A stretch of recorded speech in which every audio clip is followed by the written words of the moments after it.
Unlike other sporting issues, the outcome of the 1993 Ashes series was clear-cut. Australia won it by a streak. Throughout, and inevitably in modern sport, there'll be claims and denials.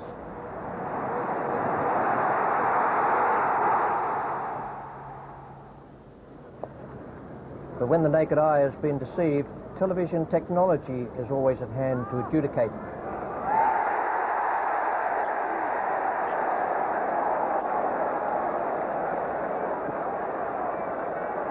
In Stuttgart, unsatisfactorily, Otti came second.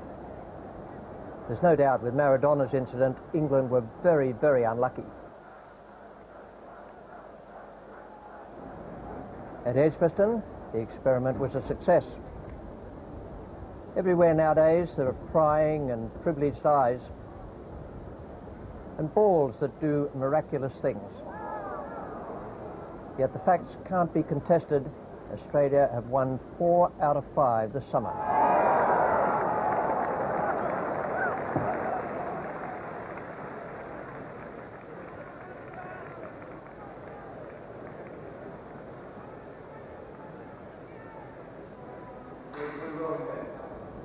England have a draw, a new captain, and an uncertain future. Welcome to the Oval. This is the final match in the Cornhill series. The Australians 4-0 up at the moment, and a tremendous series we've had so far. The Australians, although they're 4-0, are still very keen to win this game and establish new records in Ashes battles. Well, one of the deciding things today will be the toss. Here are the two captains now, Alan Border and Michael Atherton.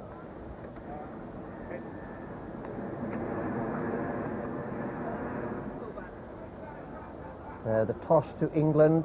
Alan Border's heart would have sunk there. That is the England side. Ram Prakash has come into the side at the last moment because of an injury to Graham Thorpe. He broke his thumb in the practice nets before the start of the game. Angus Fraser is in because Bicknell failed to pass a fitness test on his knee. That's a welcome return for Angus Fraser. 4 bowlers there, Fraser, Watkins, Such and Malcolm, and Philip Tufnell, surprise to me I can tell you, was left out of the final 11. He's gone back to Middlesex. The Australians, same team as they played at Edgbaston. Tim May still has a bit of a problem with the hamstring injury, but he got through okay up there, and he's expected to do the same here. Confirmation that England won the toss and will bat. The umpires for this game, Mervyn Kitchen and Barry Mayer. We join play now on a beautiful London morning. It's the second over, and Michael Atherton is the man taking strike. The bowler is Paul Rifle.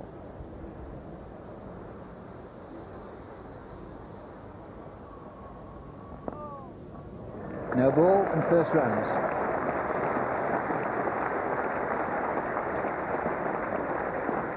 Well, that's just the type of delivery you like when you first start the innings in a test match. Just going down the leg side, no ball as well, just roll of the wrist and 4 runs. That really was a gift horse, as they say. Well played, the uppercut.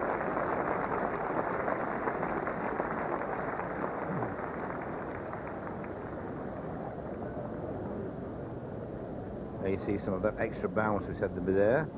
That ball up shoulder high from just short of a length, and Gooch playing that over the top of the slips. I think that's fair enough. He did play it up.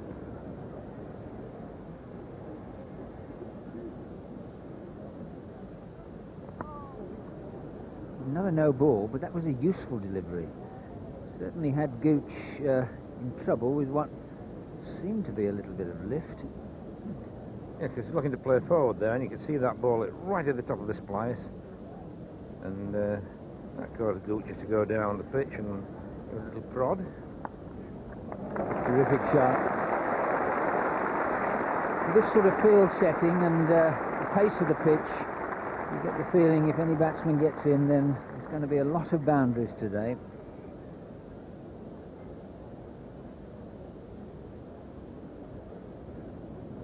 Yes, Gooch just staying back and not trying to hit that too hard, just firmly.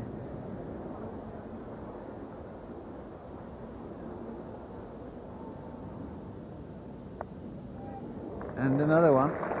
Now that was more uppish, and no cues. Just thinking if there'd been a fourth slip there. Let's have a look. Yes, this could be one of those pitches where you need about 15 fielders. You need a third man for one that goes over the top. You need plenty of people in catching. It's the sort of thing that you could take wickets and also concede runs, so that's good for cricket.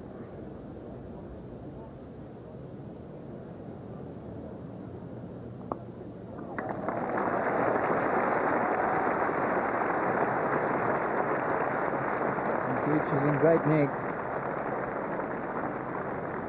5 fours for him. At this point, play was held up for 11 minutes. That was because spectators seated behind the bowler's arm at the Vauxhall end in the sight screen area had to be moved onto the grass. So I can assure you that didn't do much for the players' concentration, but it did give us the opportunity to hear Geoffrey Boycott's views on the England team selection. It's just absolutely potty. I mean, Alex Stewart was originally made wicket-keeper batsman.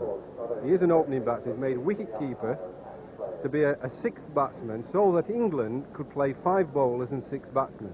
That was the option because they felt when they played 6 batsmen and a wicket-keeper making 7, they could only have 4 bowlers. So they played him specifically for that. And now when he's batting as a wicket-keeper, they send for a 7th batsman, whoever he is. It's absolutely crazy to leave the team with 4 bowlers. That's a few words. Thank you very much, Geoffrey. We have play.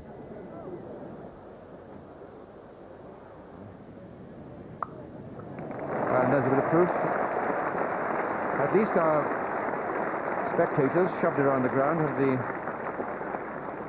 the pleasure of seeing the ball race in their direction. Yes, I mentioned earlier, I just think he's bowling too short, is Murphy. You see, he's bowling short there, and once you give Mike Atherton width, he's going to whack you off the back foot. He's a good player in that area.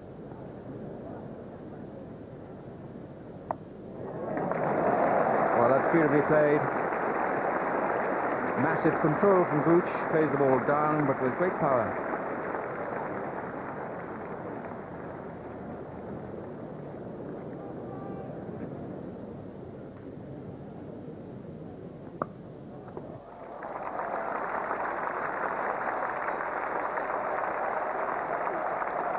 My word, that went on and on and on. It was just eased away by Atherton on the offside, and no chance of the gully fielder turning and catching that one.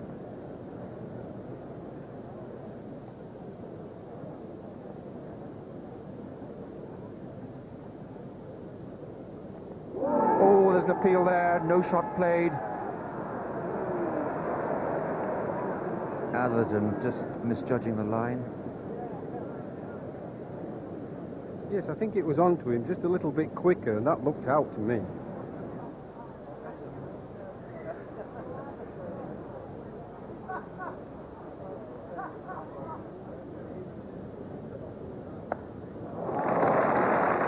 It's 4 more.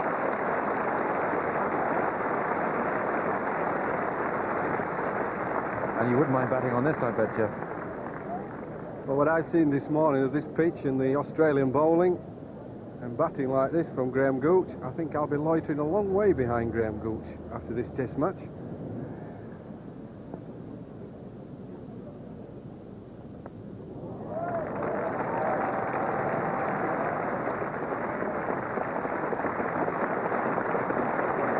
The 50 comes up with that powerful flick to fine leg from Graham Gooch.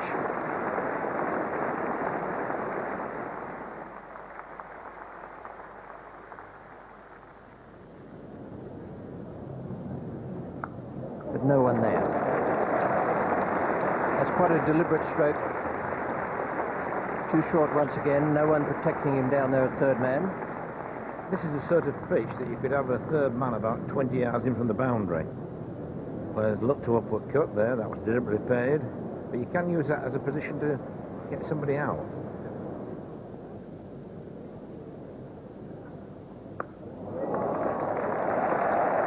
Beautiful stroke.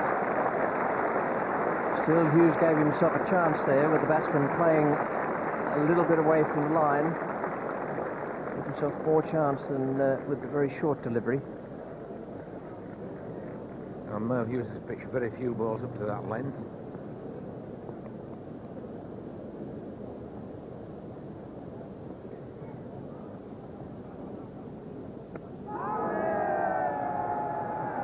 A bit high, I would think. Again, that's the length we're talking about. Good length delivery.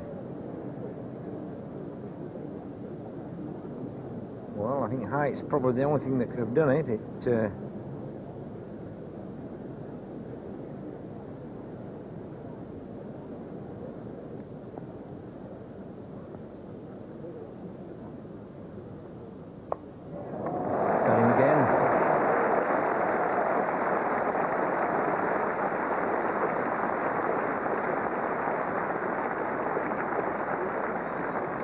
Well, I think that just made Merv's day. A few words of advice to the umpire and on his way. I think the umpire might be giving him a few words of advice back as well. But a good shot. Wide again. Gooch's foot still on middle stump. Really clattered that down to the square boundary.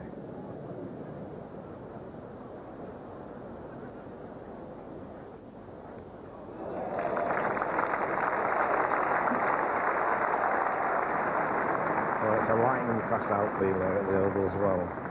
To get bat and ball and see this just glanced away, and well, I suppose Merv, he was at about 15 yards to go. Didn't even bother. Went so quick to the boundary.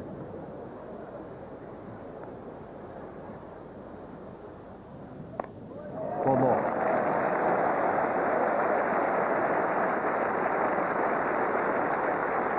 $50 to Graham Gooch, and a very, very good hand it is too. I notice you're very positive with your calling this morning, Richie. No hesitance at all there with the four, and certainly every ball that Gooch has hit, one of those 9-4s, there's been no doubt about it going for four. Fine innings full of attacking shots.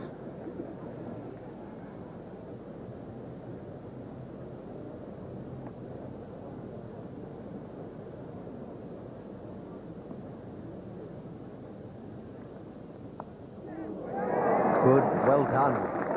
Gosh, that's well caught and surprised by the bounce there, I would say. It was rather a funny little ending to the stroke from Gooch, and he won't be very happy about that. Apart from being unhappy about a dismissal anyway, he'll know that there were runs there for the taking today.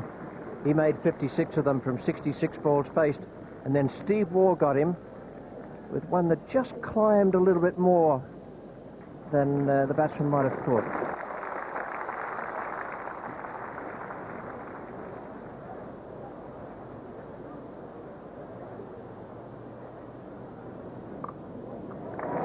Prime Hick.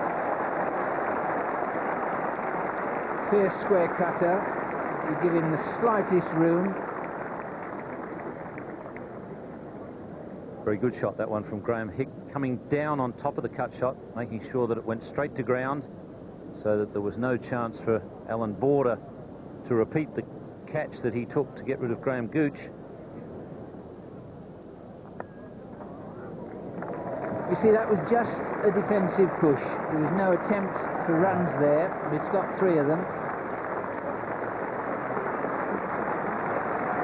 That brings the 100 up.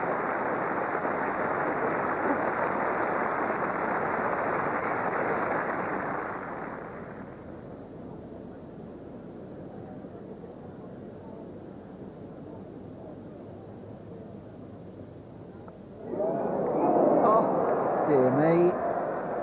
A loose shot from Atherton. Taylor there at first slip. Difficult chance because it was cut. It was a late cut, and you get a late look at those at first slip, and I think that's what caused the problem for Mark Taylor.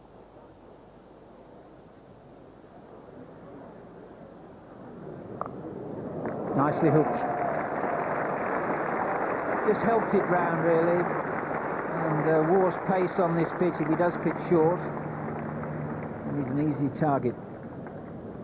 That's a terrific performance from England there. Gooch played quite beautifully for his 56. Atherton, 40, has played very sensibly, and Hick has hit 3 delightful boundaries in making 12. 115 for 1 with 7 extras, and there's a bit of stick being handed out there to the Australian bowlers. 59 off 10 overs from Hughes, 39 off 10 from Rifle. Steve Waugh, 5 overs, 1 maiden, 1 for 15, and if we'd had the normal amount of time, England may well have been up around about the 135 or 140 mark. We join play after the interval in the second over. 6 runs have been added. Graham Hick is taking strike and Merv Hughes is the bowler.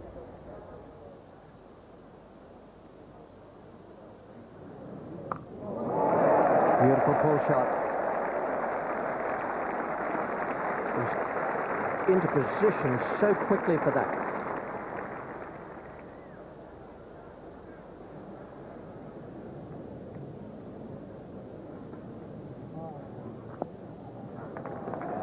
Beautifully flicked away, and that's 50.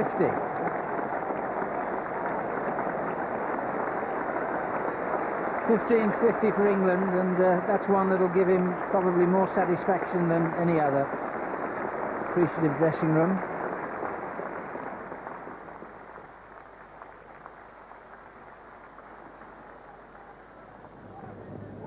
Oh, that is out. That had to be. That looked extremely close. Oh, what a lovely reply from Steve Waugh.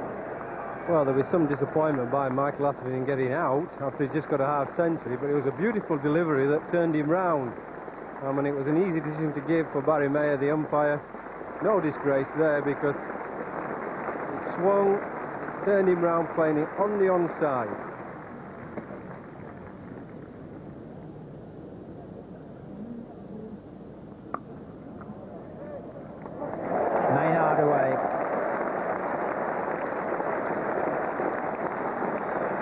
First boundary. Well, it really is a quick scoring ground.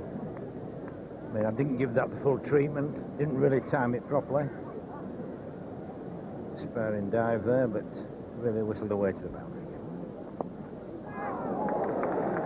Now that might have been in the air. And did Boone get fingers to it? I would guess he did, and if so, that is a technical chance.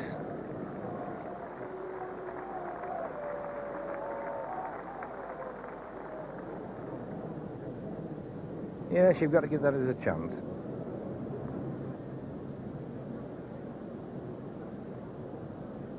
Short and whipped away.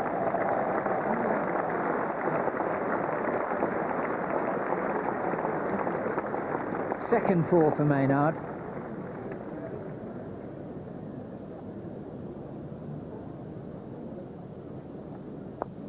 Good shot.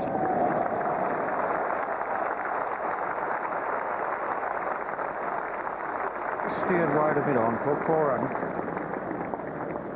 That's good batting. Good footwork, good placement. And that's the way to play a leg spinner who's going to pitch or try and pitch a roundabout leg stump. Oh, well bowled. That's the flipper. Beautifully bowled. Well, top spinner, it certainly whistled through. Completely deceived by Shane Warne. Beautiful bowling. And Matthew Maynard completely out of sync with that. 177 for 3. So many times in this series we've seen batsmen out without playing a shot. That's the flipper. It usually goes straight on, as it did on that occasion, and just crashes into off stump. And for the life of me, I can't understand how English batsmen cannot detect the difference between a leg spinner and a flipper. That's the top order batsmen I'm talking about, not the tail enders.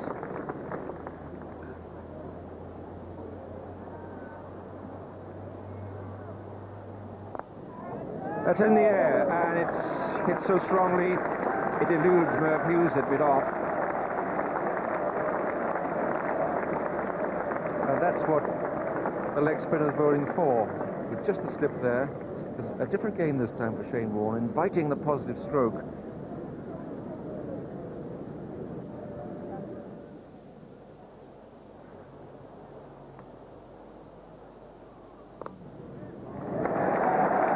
And that's Graham Hick's 50.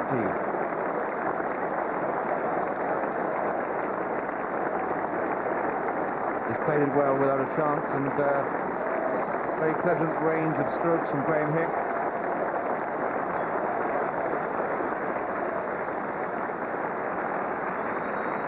.51 not out, 185 for 3. Oh, that's a good shot.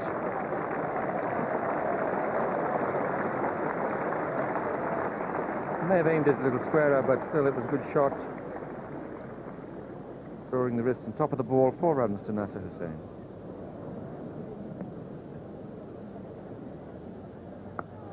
Good shot for 4. Wasn't all that short.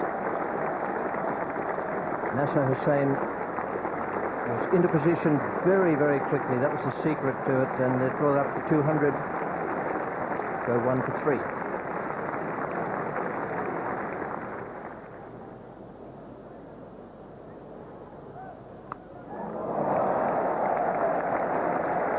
He played one of those off Merv Hughes earlier in the day, which is more difficult than hitting a half-pace one from Mark Waugh, but that was a lovely shot too. Yes, it's a risk you have to take when you bring on the occasional bowler, but it's worth taking just for an over or two. They might snatch you that wicket.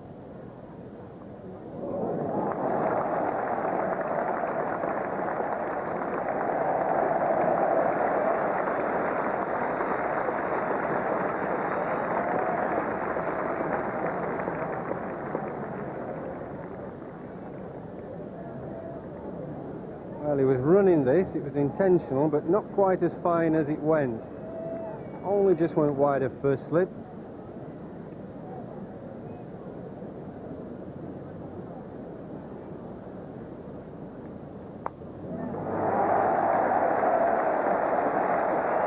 That's 2 loose balls and one not quite so loose, and they've all gone for 4. And Hick has gone to 69. Yeah, it's a very bad long off here, and it got the full treatment. Big, tall lad, powerful striker of the ball, and he does hit the bad ball very, very well. It's a better shot. The best of all.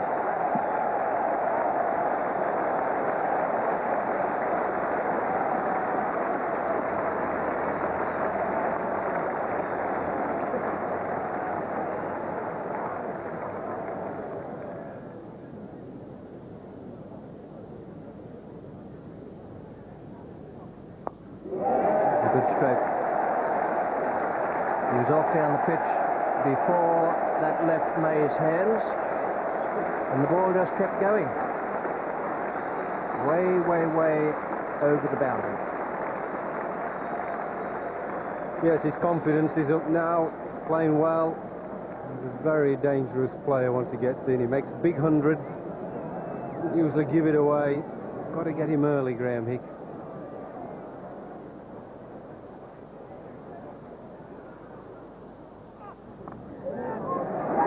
There he goes. He just took Hick's confidence away there for a moment. Hick was on his way down the track again to May, and that was very, very clever bowling, because May drifted it wide, drifted in the air, just left Hick, and he hit it to backward point. Well, he'll be very cross with himself. He's played well. He's, I would think, almost certainly booked himself a tour to the West Indies this winter. A splendid innings, and very positive. Played some good shots, hit some poor balls, but he's hit them well, and he's had a really good day. New batsman is Alex Stewart, but he'll be surprised to be coming in at this moment. Yes, he was just rocking onto the front foot to get down the track, and the ball definitely left him in the air. That's clever bowling from May.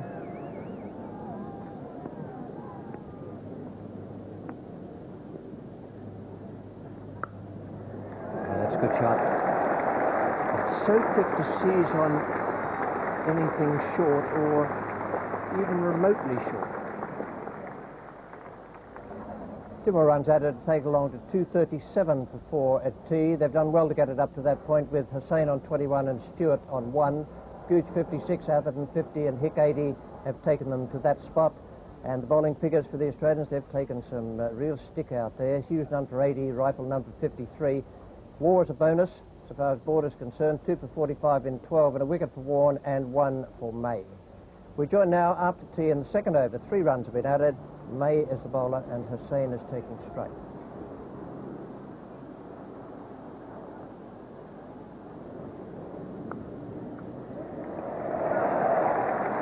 That's the problem if you either pitch too wide or too short.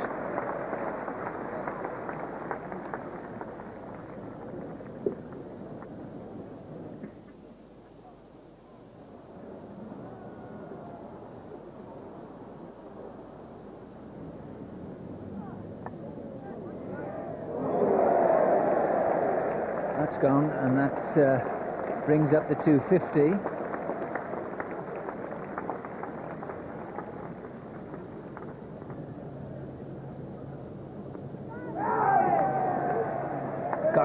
Got him. He stood there. What a beautifully bowled leg break. And Mark Taylor, who's dropped one catch today, he didn't make any mistake there. Nasser Hussain goes. Now suddenly the innings back in the balance. 253 for 5. A slightly quicker one then. I think we might see the face of the bats open, and that's been a problem for Hussain. The ball slides off the face many times, particularly to the quicker bowlers. Let's see if that's the case here. Yes, you can see the face of the bat is well open, and that's the reason the ball went to slip. It's a fault that Nasser Hussain has. You can see the face go open there, and that just allows the ball to carry to slip. Being more close, straighter towards the bowler, showing him the maker's name, as they say, that ball wouldn't have then carried to slip. But a good catch. Mark Ramprakash, he woke up this morning expecting to play at Lord's against Northamptonshire, and suddenly got the call to cross the river because of the injury to Graham Thorpe.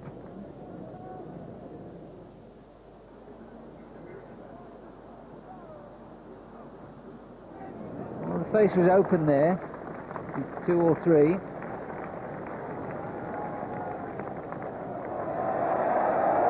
What we've got here, did Shane Warne touch that ball while his feet were on the line or over the other side of it? The umpires have asked, they'll confer, and the extra run will be added, and batsmen should now change ends. No question of that. That you can do, that's fine. This you can't. Well, that ball is there. You have to get back inside before you pick it up. Perfect use of the third umpire for line decisions.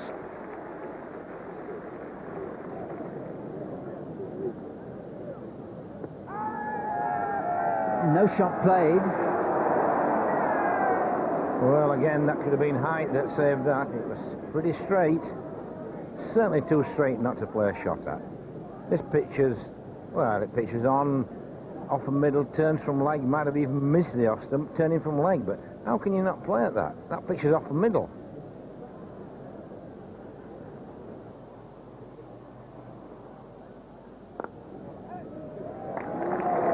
There goes Merv after it, but it's 4.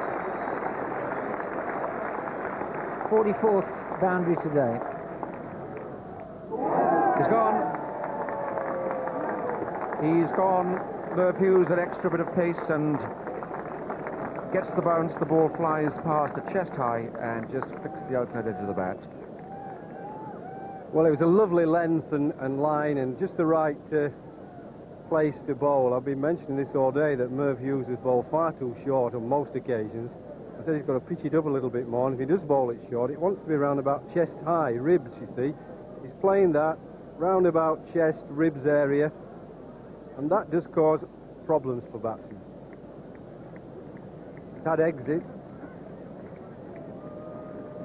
Port Healy bowled Hughes 6, 272 for 6, and this is a very good day for Australia. There are millions of runs out there on that pitch.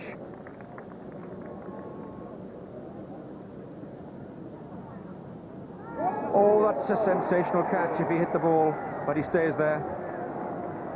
Now, this is always difficult. If it hit the bat,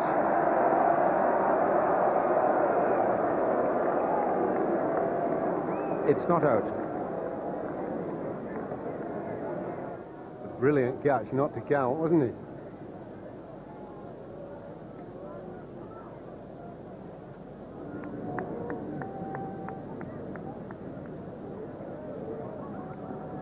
Might just have missed it completely.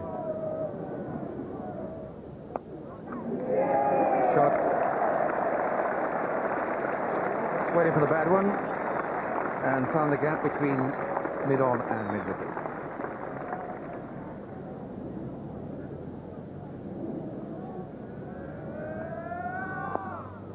Oh, fine shot.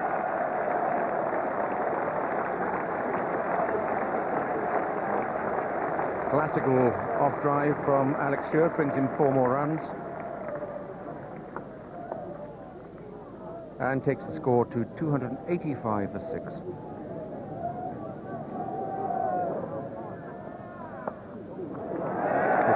runs for Alex Stewart. Another short ball from Merv Hughes, and Stewart has dealt with those very well today. Yes, you get the feeling that Alec likes the battle with Merv.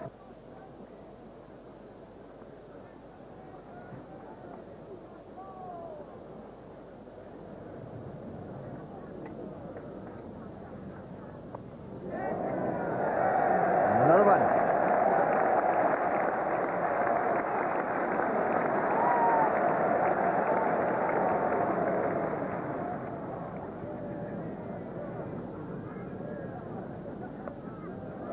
That's a good stroke in the end. I think Stewart might just have had one instant of panic as he was starting to play it, because the ball seemed to be dropping a little more sharper than he might have thought. But he's got it away past square leg.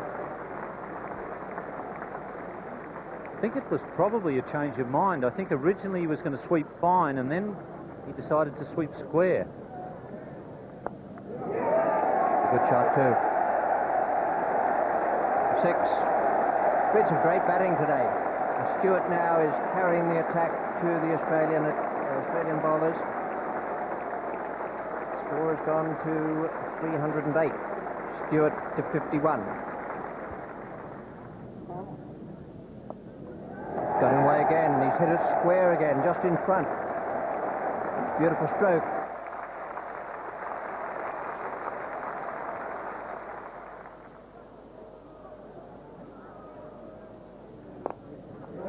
And there's some more.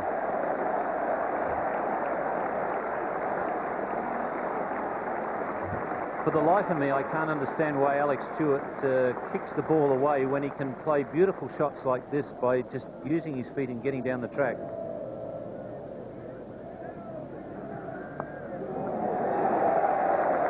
Very good stroke from Alex Stewart once again. Full rifle just dropping a bit short, and Stewart is very, very quick.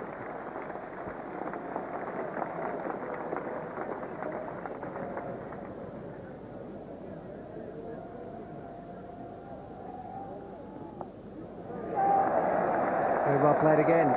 Played that pull shot in delightful fashion today, Alex Stewart, as well as many other good strokes.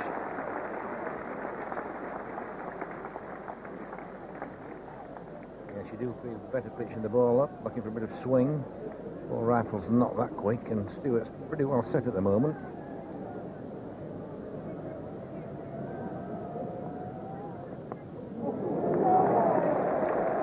More valuable runs. You don't expect the tail ender to hit them off the middle of the bat all the time.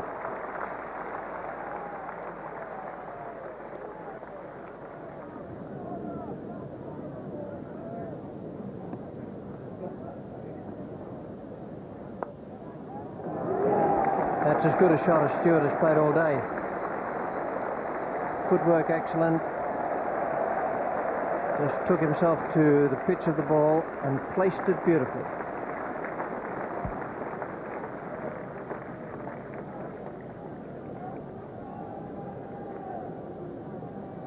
Well, Tim Maybourne round the wicket, so he has to do it against the line of the ball that's going towards slip, but he got well across, got outside the line and hit through mid-wicket. Good shot. Well, Stewart has always been given. Stewart showed out to the umpire kitchen. First ball with a second new ball. Hughes tested him with a short one. Stewart indicated where he thought it had hit, and umpire kitchen raised a finger. And I think probably Alex Stewart was right. I would say it's his right forearm.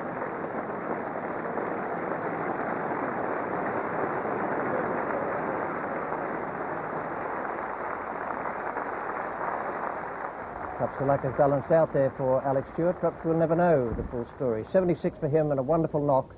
15 not out for Fraser and 8 not out for Watkin. 353 for 7 at the close of play. Very good performance from England, but it could have been a great deal better. The bowling figures for the Australians: 2 for 111 for Hughes, 2 for 45 for Waugh, 2 for 70 for Warne, and a wicket for Tim May. Here now with their views on the day, Geoffrey Boycott and Ian Chappell. Great entertainment today, 350 runs, 7 wickets going down, lots of boundaries. It was good. But no England batsman, although the top 6 got in, no England batsman went on to make a century in. Yes, there's been a failing all through the series of the English batsmen. But the one thing in their favour is they got the runs quickly today, and they've got a 350 total. Now, I reckon if you're going to get 350 quickly, and then if you bowl well, you're in with a chance of winning the game. So it's probably the second best thing that they could have come up with. So I think not such a bad day for England as long as they bowl well. Yeah, the thing is, though, in the series, 23 times Australians have made 50, and 10 times they've gone on to make a century. England, 22 occasions there have been 50s, only 3 centuries. And if England are going to bat well and learn to make big totals, to give the bowlers something to bowl at, more people have got to make centuries. Yes, centuries made quickly do win matches. 3 figures. Hick was top scorer with 80. Very good knock from Stewart, 76, but they all just faded before those magic 3 figures came up. The bowling figures for the Australians, well, they make startling reading. 111 off 25 overs for Hughes, and Rifle number 73 off 24. And it was tough going for the Australians yesterday, and the little battle between Hughes and Hick was certainly won by Graham Hick. We join play now. In the first over of the second day, Merv Hughes is the bowler. Watkin has taken strike, and no runs have been added to the overnight total.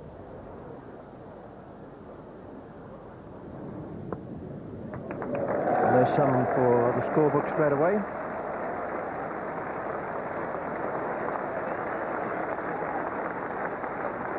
Nice start for Steve Watkin.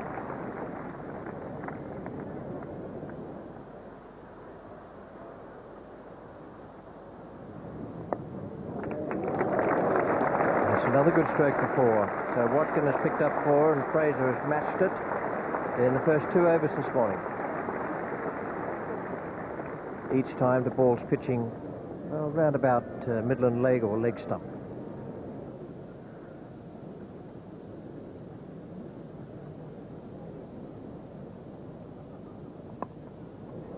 Well done, well caught. Good sharp catch there. And that's the first wicket of the morning. Paul Rifle takes his first of the innings.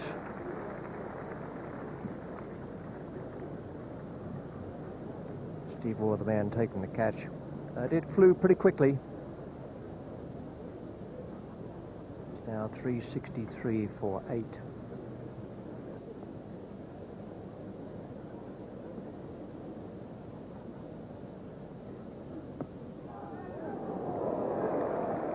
Like inside edge on a pad. Indeed it was. 1 to Peter Such. 1 to the total, 369 for 8 now. 21 to Fraser and 2 to Such.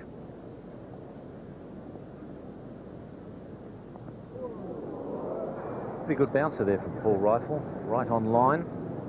Yes, England have added 20 in just over half an hour this morning, starting out at 353 for 7. They've moved to 373 for 8.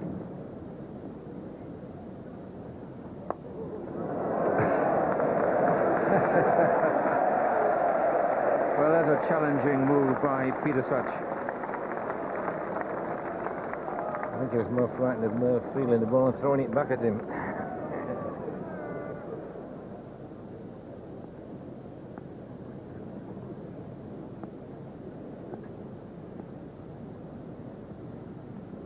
That's out. Well, it had to come. It was a shorter ball, but Merv Hughes didn't put the lot into it. It halfway up, and really it was a ball that Peter Such could have played perfectly well, standing upright with a straight bat. But that's not the way of tailenders. That's not how life turns.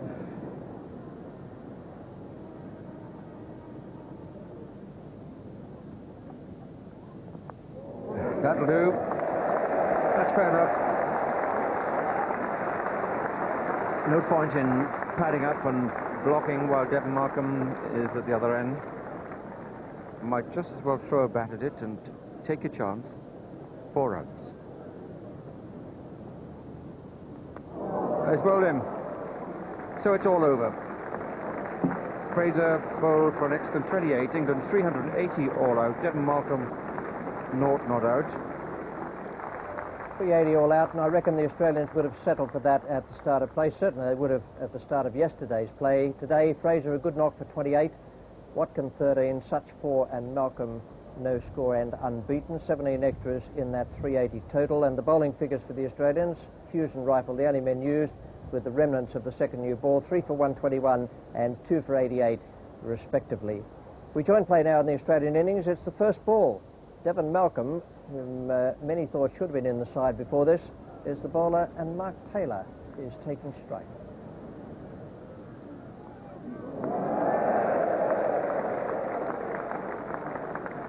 A bit of pace there.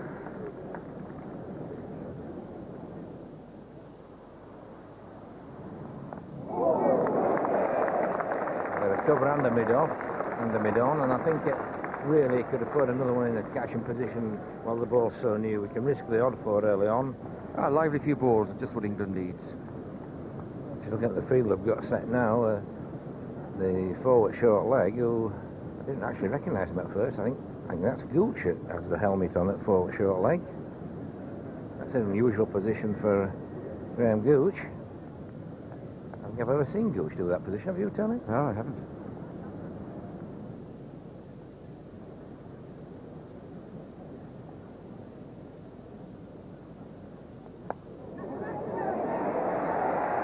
And got him, and Devon Malcolm strikes. Slater in particular loves to cut and hook, and that was good bowling from Malcolm to try him out, and he's got his man.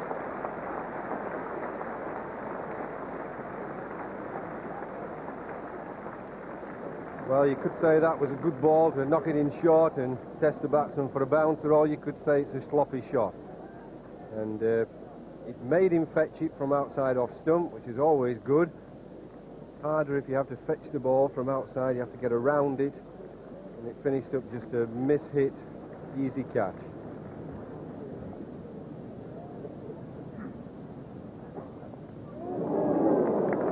Well, it's the unsettling effect of Malcolm here that got David Boone at that.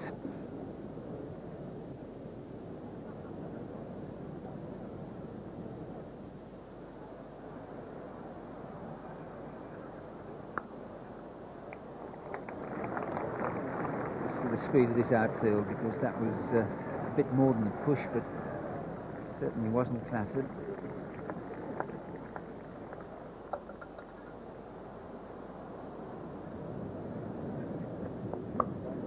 Deliberately played,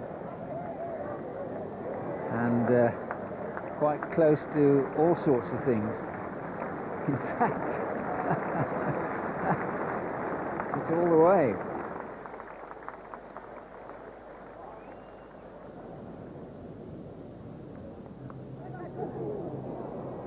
4 more. And this was, again, deliberately played, but a different sort of shot. It was straighter. It wasn't as wide for Boone to give it the full thrash.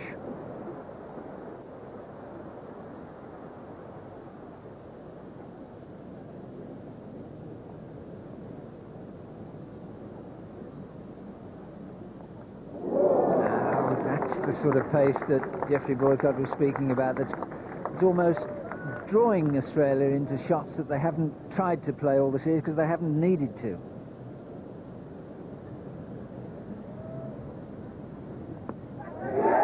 Well done. Malcolm struck again. Gooch has taken a sharp catch. It didn't go all that fast, but he didn't move. He didn't take a backward step.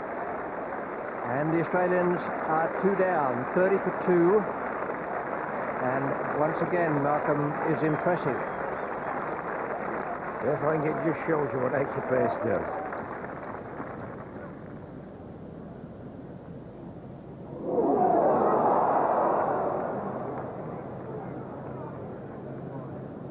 Well, that went straight through everything. Probably went over the top of the stumps, I would think. Certainly surprised Stewart as well.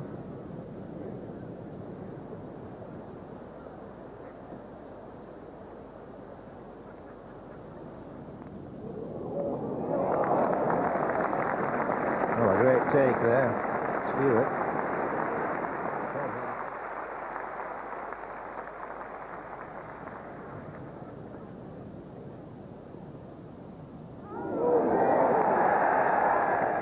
Well, that's twice in 2 overs. Steve Watkin has got an extraordinary amount of movement there to defeat the batsman, this time the right-hander.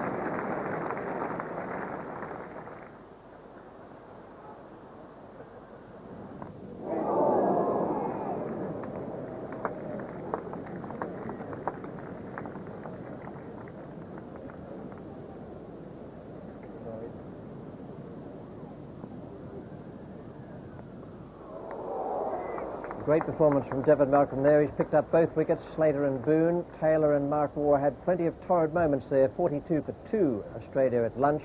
Good performance from England, and just to underline it, Malcolm 8 overs 2 maidens and 2 for 22. We join play after lunch in the third over. 2 runs have been added, and this is Angus Fraser's first ball back in Test cricket. He's bowling to Mark Taylor. Oh, lovely shot. Over pitching.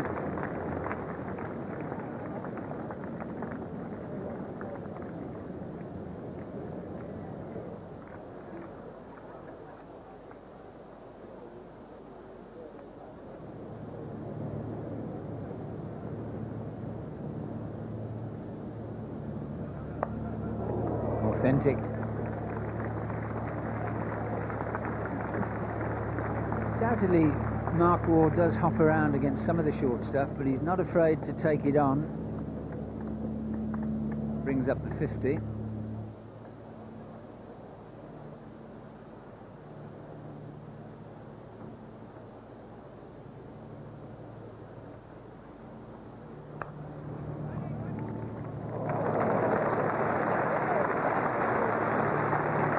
One thing that England are well blessed with in this match, and it's young fielders of great quality.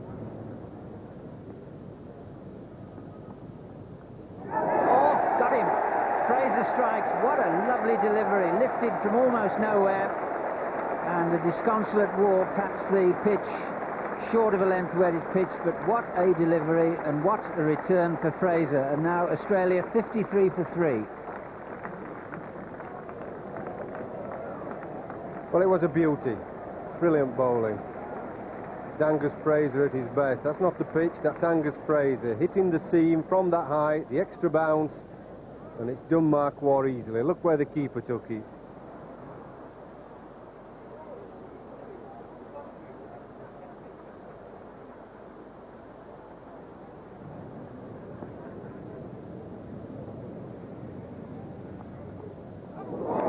Beautifully bowled. It's further up in the air longer, and it whistled through Taylor's guard.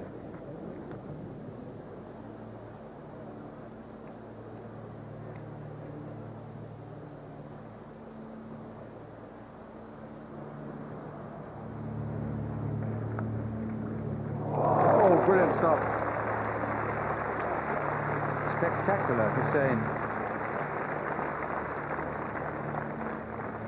Yeah, it's a brilliant piece of fielding. Well, they say that a good fielding side makes an average bowler into a good bowler, and I think that's pretty true. That could have been 2 or 3 runs with most people in the field.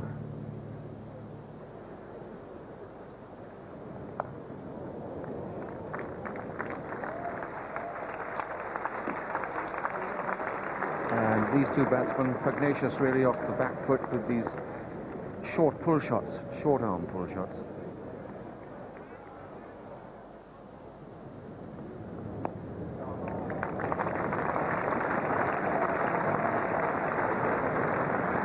Good shot there from Border, really showing the maker's name to the bowler.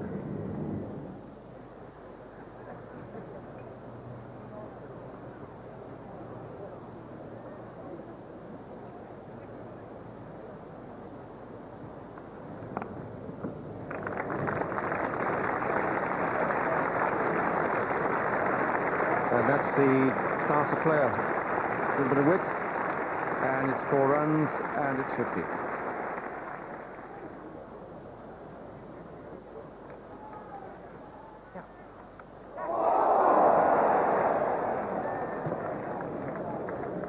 It was at catchable height, but it wasn't really catchable. I think Graham Hick got a view of it straight away. Just wide of his left hand. Sort of catch that maybe a Mark Waugh, judging on his catch of Alex Stewart at Headingley, might have got to it. Graham Hick not able to grab it. That's a lovely shot.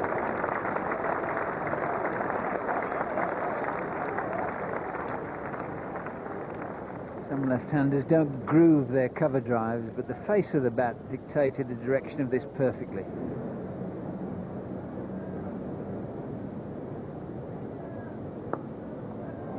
That's a terrific shot. The footwork was perfectly executed. The timing was there, and what placement! As you can see, Alan Border's itching to get down the pitch to Peter Search. He's tried 2 or 3 times and miscued them down to fine leg. That time he got it just right.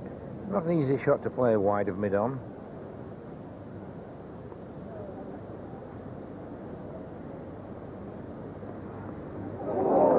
Now that wasn't only a curious shot, it was a nothing shot, because I don't think there was any intent on Alan Border's part to play at this.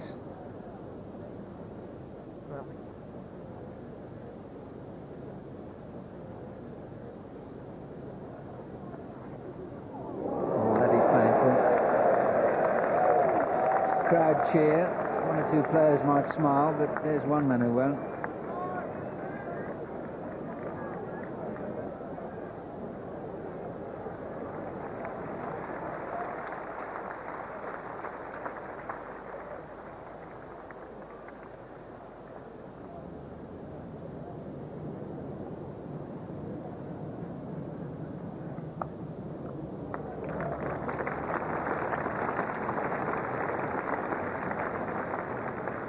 Sixteenth boundary of the innings, and the 9th for Mark Taylor.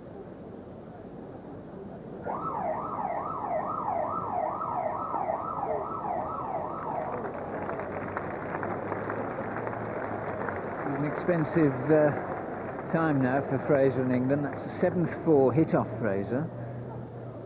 Australia's run rate now just over 3. Beautifully bowled. Squared his man right up. Now that was being played back towards the bowler or even onside. How lucky not to get an edge.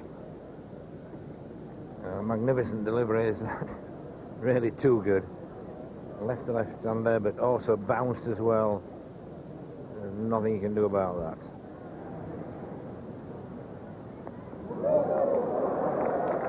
That's testing Stewart, and he's having a spectacular and a varied day behind the stumps, but he's doing well. Well, there are not many wickets where you see a keeper having to jump that high to take a ball. Ouch, he's got his man. Well, what a way to get him.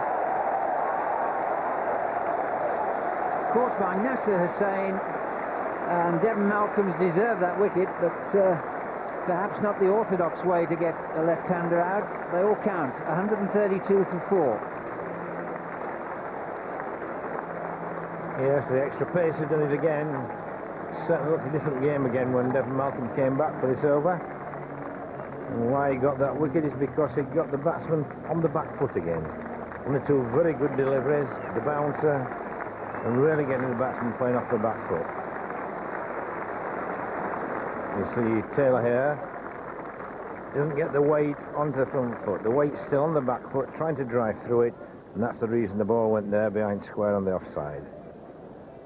2 runs added to take it along to 134 for 4 at tea. Mark Taylor, good knock from him for 70, and Border is still there, gritty innings for 31, but the Australians are struggling at the moment. The bowling figures indicate just why. Malcolm 3 for 37 from 12 overs and 3 maidens. A great comeback to the Test team, and Fraser and Watkin, each of those have bowled very well.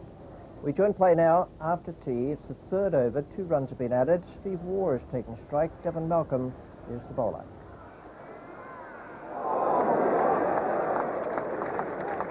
Through him for pace.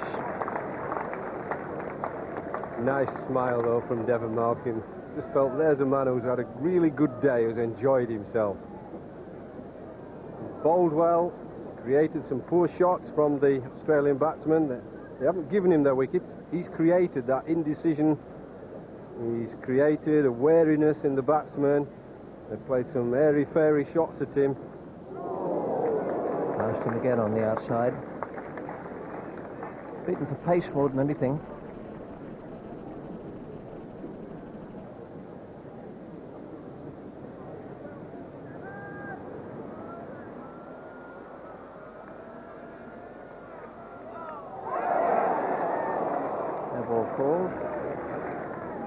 Well, it was beautifully bowled. The direction was perfect. Right up under the armpit. Steve Waugh, not a big guy, went right under there, and he took his eye off it in the end. He couldn't keep it down. Although it was a no ball, it went up high, and yet it still didn't carry to leg gully, and that, for me, is because Michael Atherton, the captain, is far too deep at leg gully. It fell 3 yards short of him. I really don't think you can be that deep.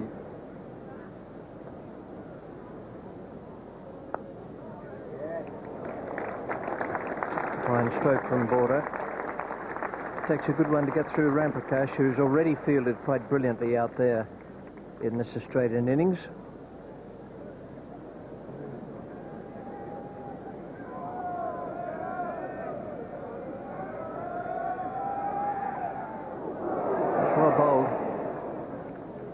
That's one of the easiest looking deliveries Malcolm has bowled. Easy in the bowling action sense. Didn't seem to put any enormous amount of effort into it, but it certainly climbed a bit at Alan Border.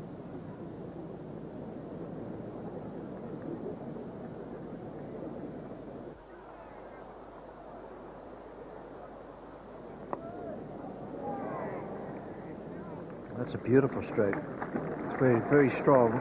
On his pads, most batsmen are on his pads and well up, just allowing the stroke away off the legs. Now, just round the corner, not very far away from where that went, is the England captain, Michael Atherton. He's there.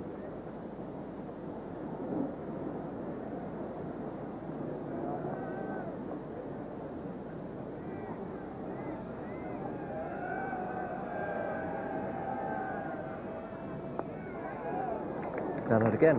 That is the weakness in Devon Malcolm's bowling. When he starts just falling away a bit there and pushing down to there, that's when the batsmen take full advantage. Yes, I think, Richie, it's when he tires a little bit. Pretty hot out there. It's a long day. I think he's given really his very best. There's a lot on the line, not only winning this test match, but we kept mentioning a tour to the West Indies. I just wonder when he starts to fall away, it's when there's just a little bit of tiredness creeping in. That's why I'd always bowl him in fairly shortish bursts. Keep him as fresh as I can for explosive pace.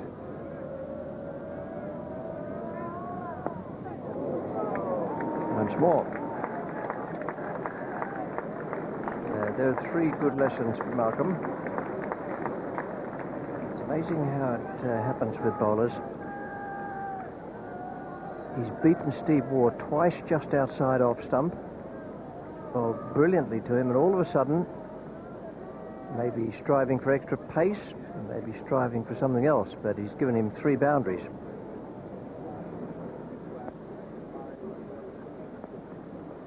Very well bowled. Fraser has done it again.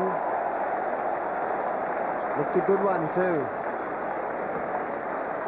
Hazard might just have left Steve Waugh a little. He's hit the top of the stump. And Steve Waugh has made 20 from 36 balls, and Border now has a problem. He's 40, and the Australians are 164 for 5. Fine bowling by Angus Fraser. He played down the wrong line. It probably just pitched off, hit off, just held its line a little bit, going away. Got Steve Waugh playing inside of it. He's a very good bowler. Height he's got, bounce, accuracy. And now we have a very interesting afternoon in front of us. Ian Healy is coming out to join skipper Alan Border.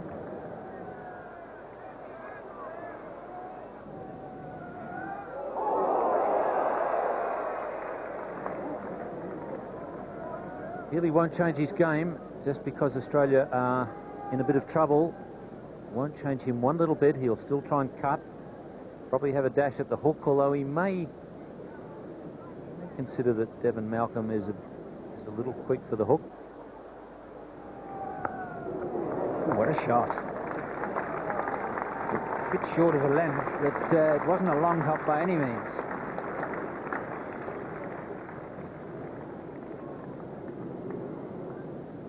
Good footwork there from Border. He was quickly into position. Certainly wasn't that short, but you can see that back foot. He's gone back a long way just to give himself an extra foot or so.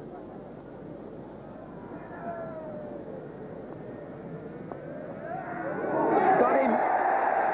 Fraser again. Alex Stewart again.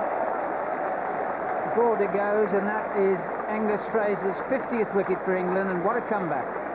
Australia now 181 for 6. And what an important wicket for Angus Fraser. The Australian captain is the sort of man who can hang around and really frustrate the opposition, bat well with the tail, and he's a good man out of the way as far as England are concerned. Perhaps a little close to him to cut, and perhaps some credit there for the bowler, just making the ball move back into the batsman. But also a reward for some hard work. Inside edge by the look of it. Just dragged it back a little bit. And Alex Stewart, who's been right in this game.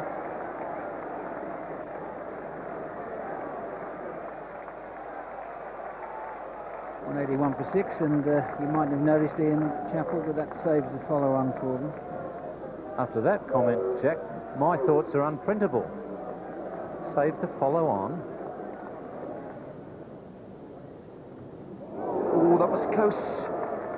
And it's almost time for Steve Watkin to be in on the act. Top wicket taker in the country this year. He's deserved a wicket, as Steve Watkin, for his part. Thought initially he bowled a touch short, but then he's bowled a better length.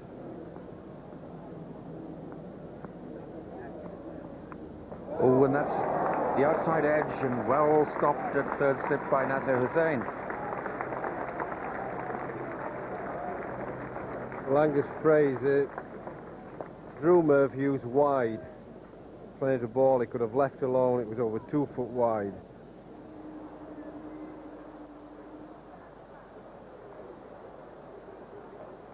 Oh, so close. But a top edge would have been handy for Merv. He'd have been off the mark, certainly. Well, this is one of Steve Watkins' assets. That surprise bounce. Look where Stewart takes that. He's only medium pace.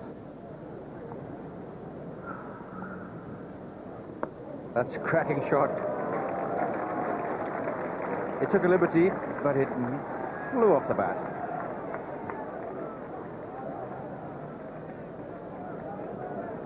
Four runs, and Steve Watkin is a chastened young man. Well, it's just a good old-fashioned whack at the ball. He thought it was in his area where he could hit it, and that's what he did.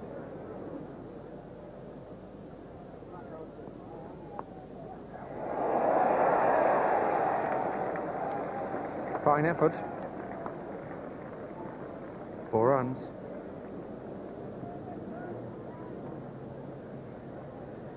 Hussain dives in the gully. Looks as if he almost made contact. Very spectacular dive, but the ball whistled away for 4.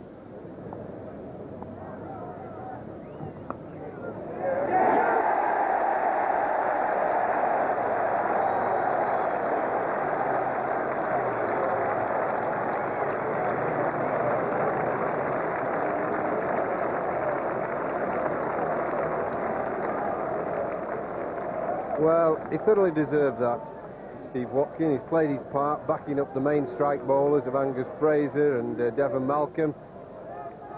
Typical Merv shot, just sticks the foot down and lets go with the bat. An old-fashioned sort of tail-ender is Merv Hughes. Nothing aesthetic about his batting. So a first wicket for Steve Watkin. In comes Paul Rifle. 196 for 7. Batsman to come, Shane Warne, Tim May.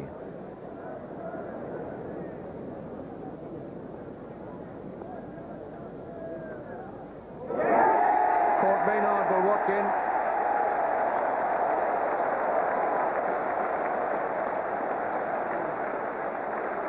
Rifle goes for naught, and the 8th wicket is down for 196. Well, Australia are in trouble. England supporters everywhere have been waiting and hoping and praying for this all through the summer. and they've had to wait right until this last test match at the Oval. England having two splendid days. The typical tail-enders waft at the ball, a beautifully bowled, just wide of off stump, tempting the tail-ender, ball rifle, and he fell for the bait, almost like a fish going for the hook. Just couldn't resist it.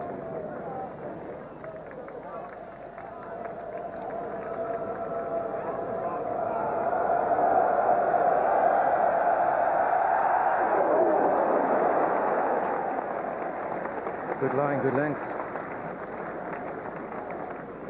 Well, this was probably the best ball of the lot. It was wasted on a tail-ender.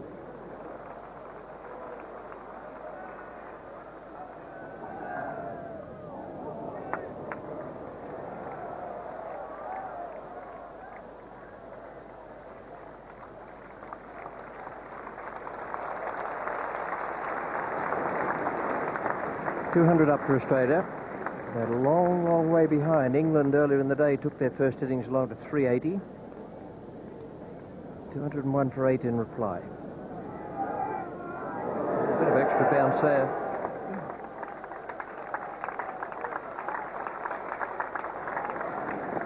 Well, that's a great delivery again, just short of the length. And look at the height of that dot. Went past the batsman, chest high.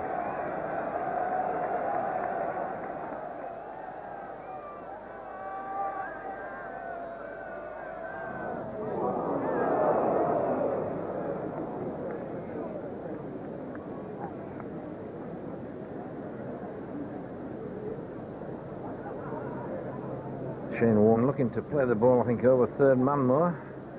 The upward cut.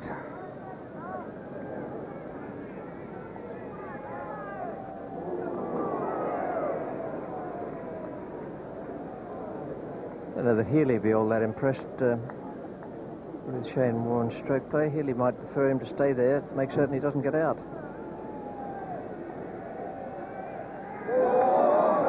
Well, he's made it. Third time he's tried to stroke this over. Now Healy's going to have a word with him. Maybe just to say congratulations.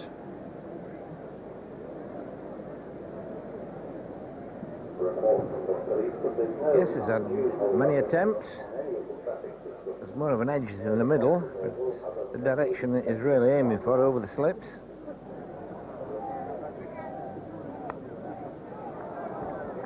Square drive by Warne. Devon Malcolm is the man coming around at deep third man. 3 is what they'll get.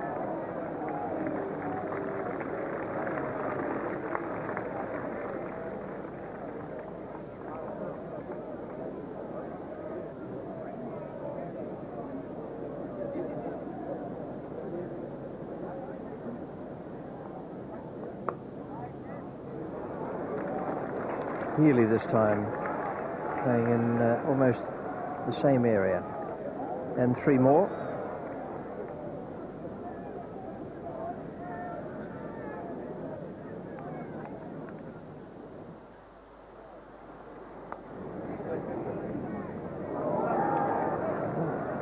Be 2 at least. It's very well run. 3 for that, because both men got through the first one very fast.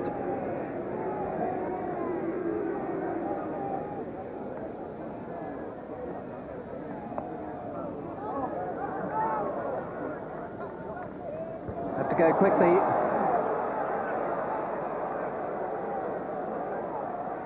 There's a misunderstanding there with the batsman.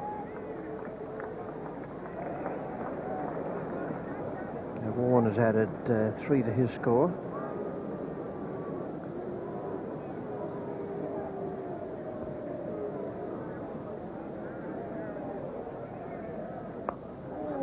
Safely away. That's sensible cricket from Healy. That's exactly what he's doing out there. Would have reckoned there's the opportunity of such tossing the ball up in the air a little more. That's a good partnership between Healy, 39 not out, and Warne, 14 not out. Very valuable for Australia, and they added 1 more run after that boundary to take it along to 239 for 8.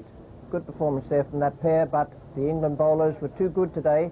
Malcolm 3 for 70, Watkin 2 for 66, and Fraser 3 for 63. State of the game after 2 days of this Cornhill Test match: England 380 all out, Australia 239 for 8. Here now with their ideas on the day, Ian Chappell, and with him is Geoffrey Boycott. A good day for English cricket. Australia on the rack, might even be on the run, Ian. I wish the series was started now at the Oval all over again. Hasn't taken you long to find that kangaroo's tail, has it? I mean, someone should have told you a long time ago. Kangaroo's tail, 4 foot from his head, mate. Well, you think we might not win then? After 2 days of this Cornhill Test match, England 380 all out, Australia 239 for 8. Here now with... Well, you think we might not win then? Oh, Oh, well bowled. Devon Markham claims the catch, and Barry Mayer is the umpire who turns it down. Certainly a useful delivery.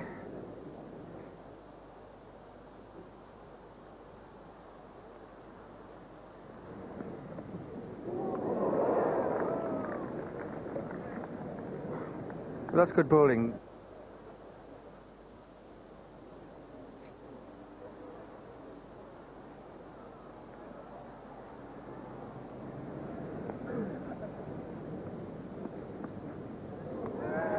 Well, that looks like it. Very slow reaction there from everybody. But a beautiful ball. It climbed towards Stewart behind the stumps, and Shane Warne's gone. He got a bit turned around again. Seems a bit peeved by all that. It was a good effort.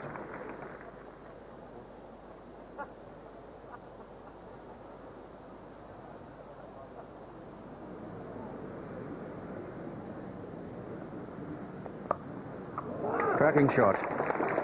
That'll be 50 for Ian Healy.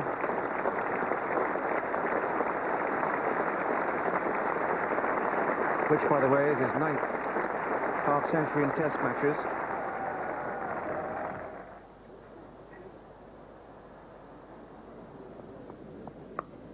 Oh, cracking shot. Mark Ramprakash is in pursuit. But as we've said, the outfield is extremely dry and fast. New ball's taken, and interestingly enough, given to Steve Watkin.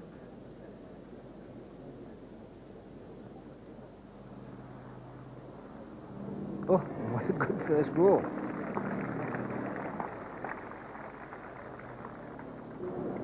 I tell you what, if you hear a bit of cheering going on in the crowd, it may well be a former Australian fast bowler Dennis Lilly. He'll be barracking like hell for Tim May to stay there, because he's got a bet at 33 to 1 on Ian Healy as the top scorer for Australia.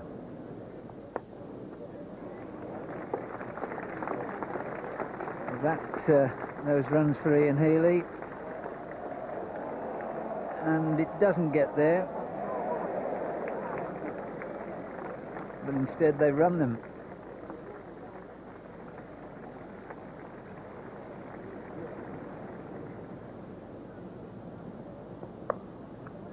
Oh, that's a lovely shot.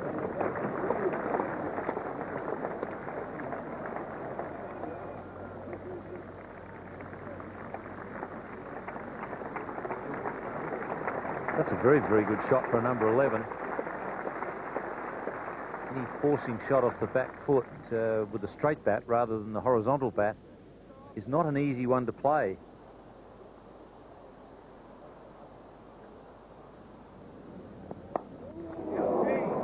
Well, that's the one that Dennis Lilly's waited for.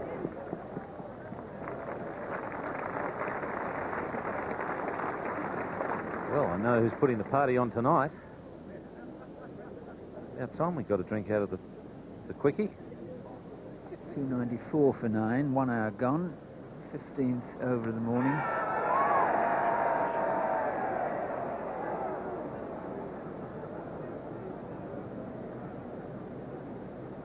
Well, it was worth a shout, was that?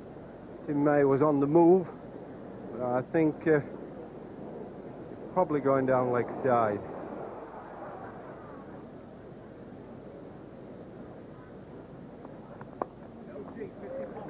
Three there, if they really move. Turns on Tim May's hamstring, and he's the one who said, just hang on a sec.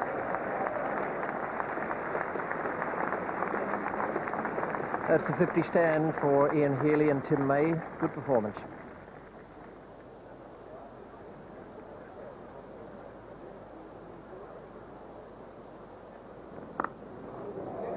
And they've brought the man in from deep square. That was on the understanding that Watkin wouldn't bowl anything short.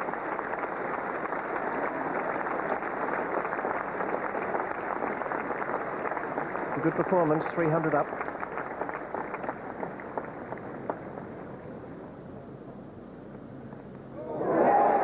That's gone.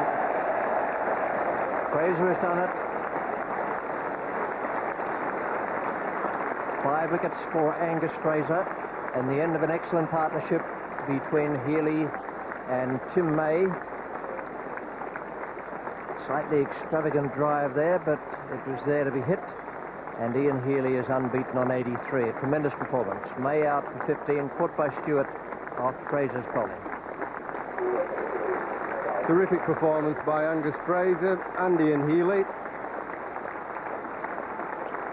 Ian Healy got that Australian total up.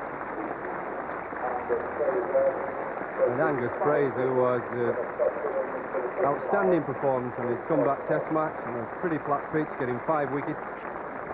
This is a very important 32 minutes for England and for Graham Gooch as well, because he's only 18 runs away from becoming the greatest test match run getter in the history of the game for England. Here he is now facing the first ball of the second innings. Merv Hughes is the bowler. There's a good start. Takes the lead to 81.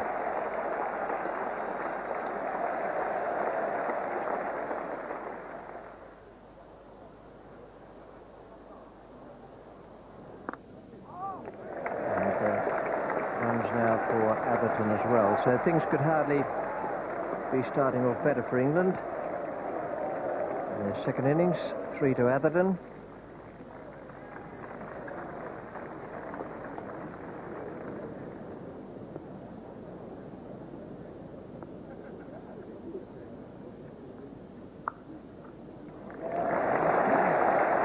Oh, the timing and placement were perfect.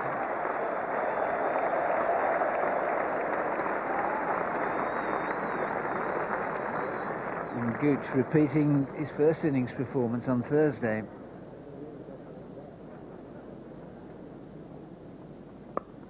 Oh, almost on the up. That wasn't a front foot cover drive by any means.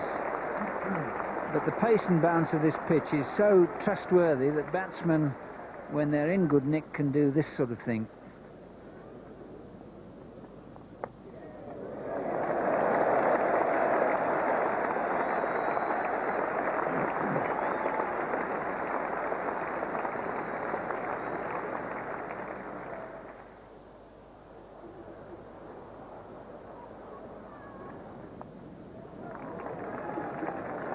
That's 4.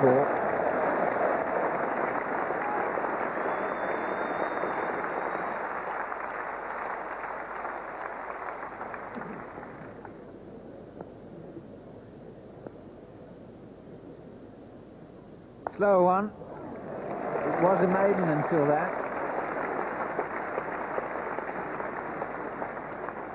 3.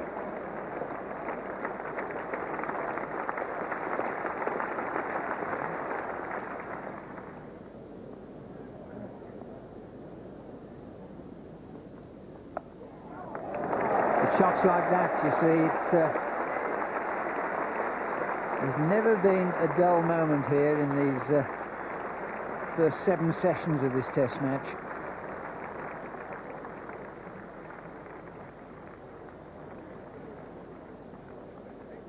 Short and wide, and Gooch doesn't miss too many of those.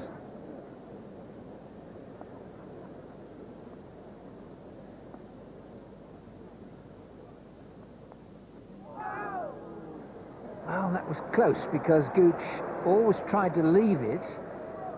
In fact, he didn't leave it by all that much.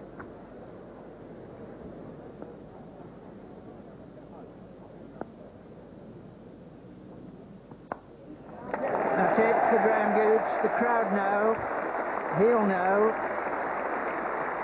and history knows now.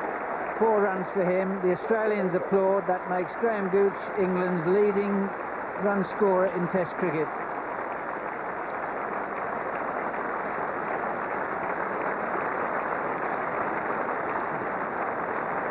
It's a long way from a debut pair at Edgbaston in 1975.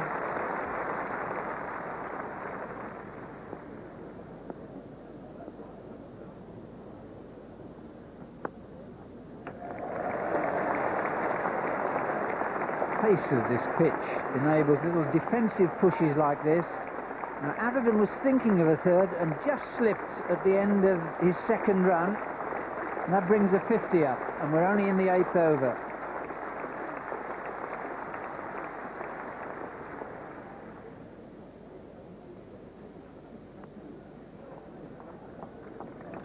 That'll be it, 7 off the over, the 8th of the innings, and the scoreboard showing a neat 50 for no wicket. And what a little session for Graham Gooch, who now is top of all the England run scorers in Test cricket. We got congratulations from everywhere, from afar from the crowd and his dressing room, and from close quarters from Atherton and from Alan Border. A great moment for Graham Gooch. He's unbeaten on 23 at lunch. Michael Atherton is 21. A tremendous start, 50 for no wicket, and those Australian bowlers took some more stick out there. England in a very, very good position at lunch on the 3rd day of this Cornhill Test. We join play now after lunch with the first ball. Hughes is the bowler. Michael Atherton is taken straight.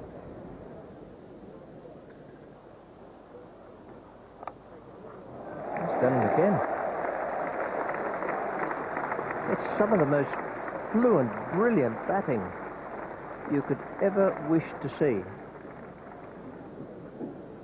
Graham Gooch on that list of run scorers from all countries now has Border, Gavaskar, Javed Miandad and Richards ahead of him. A lot of runs there.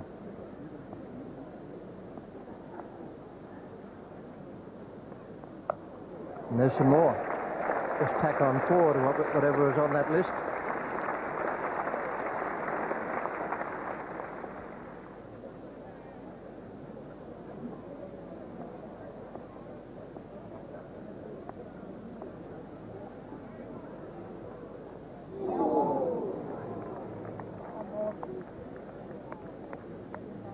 That is easily the best ball Merv Hughes has bowled, on a length and going away in the air from the batsman.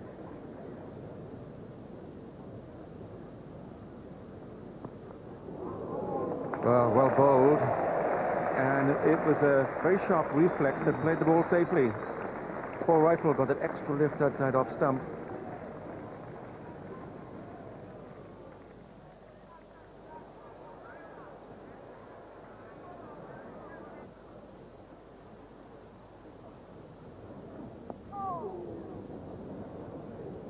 Well, there's not as much rough on this pitch as we've had in some of the matches we've played. It's a harder surface. There's obviously going to be quite a bit. But on the 3rd day, I mean, this fella spins it anyway. He'd be doing that much from round the wicket leg spinners. The main problem is getting your leg to the ball to kick it away. In the air, but that's straight to the wicket.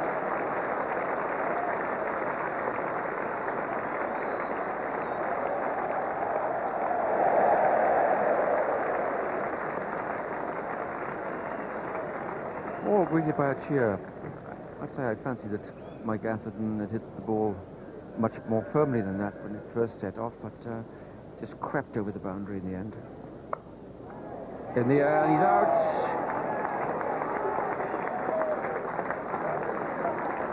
He saw a loose ball, a short one with width enough to play a positive attacking stroke. And unluckily for Mike Atherton, no alarm bells rang. And he crashed the ball straight to Shane Warne at cover. Well, you'd have to say that it wasn't really a wicket-taking ball, but on the other hand, Paul Rifle was not undeserving because he put in a very long and accurate spell.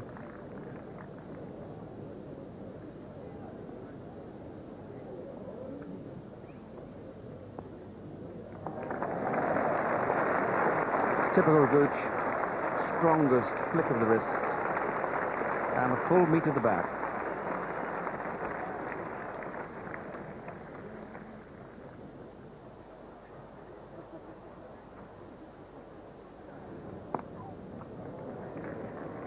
And that's found the gap. It's well played by Hick. Got back a long way and waited.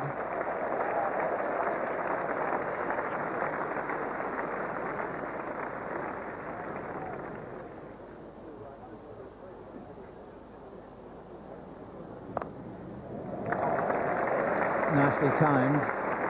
Just a turn of the wrists.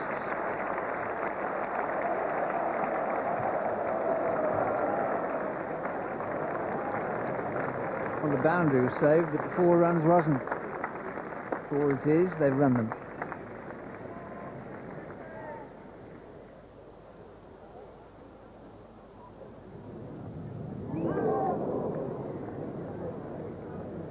That's the sort of shot that's cost him his wicket, certainly at test level a few times, and even at county level.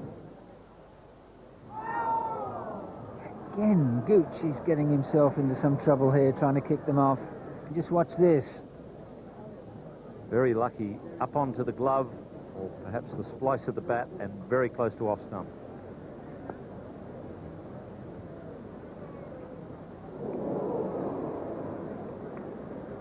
Bit of impatience now coming in. Graham Gooch certainly has been tied down since the interval.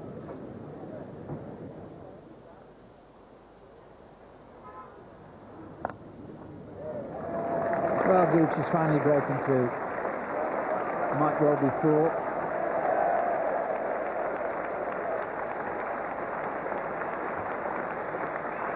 There's one thing you can say about Merv Hughes as the 100 comes up for England.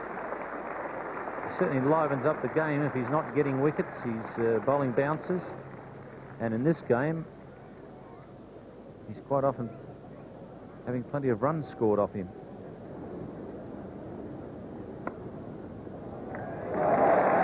Beautiful timing.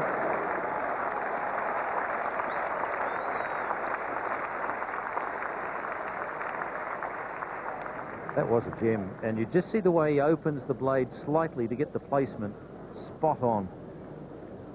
Gee, that one came off the middle.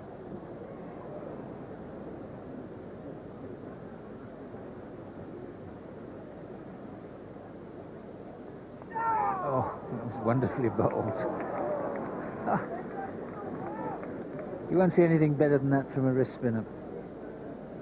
Well, the only thing you'll see better than that is the ball take a wicket. That was a beauty.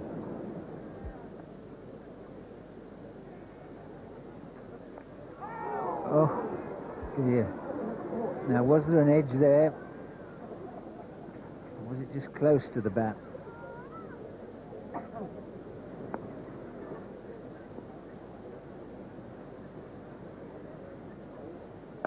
That's it. I just had the feeling that Gooch was waiting for the cut over the top.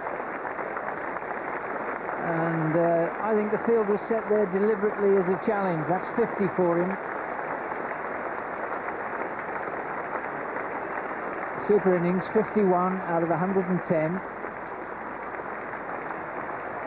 It's come off 106 deliveries, 9 fours.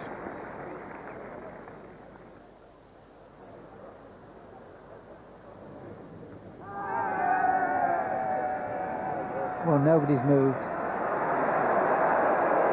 And by nobody, I mean Gooch and Kitchen. Shane Warne and Healy are staggered, I think's the phrase. Well, it's a flipper here. It's a wide one that Graham Gooch tries to late cut. Now they all go up. There's no way we here in the commentary box can see whether there was any kind of sound or nick on that. The ball just went straight through.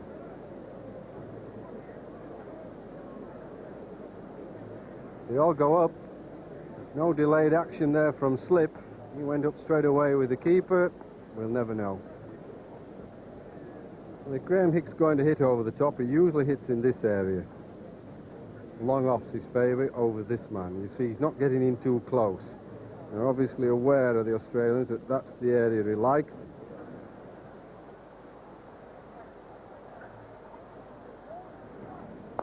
That's the shot. That's exactly the one that Geoffrey Boycott picked out.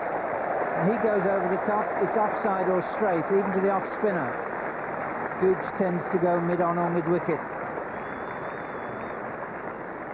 I always felt that was the area, but the man's not far enough back. Because when Hick hits it solid, it's 6. If he mishits it, it may well even clear that mid-off where he was. So you really do need to have him 3/4 of the way back.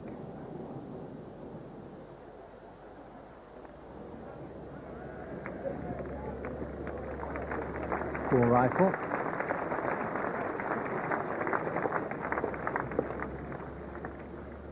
Takes England's lead to 200.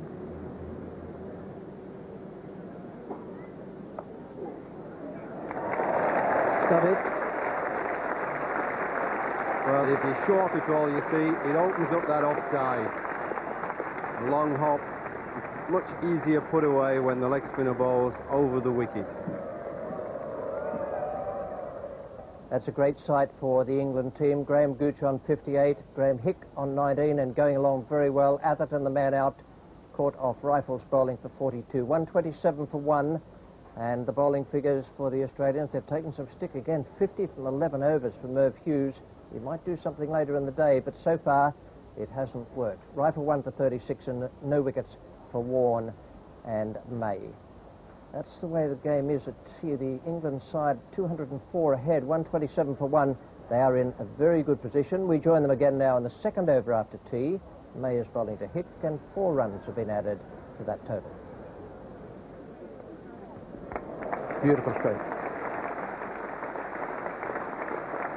This is a lovely pitch for late cutting. Bit of pace and bounce in it. And you won't see the stroke played any better than it was then by Graham Hick.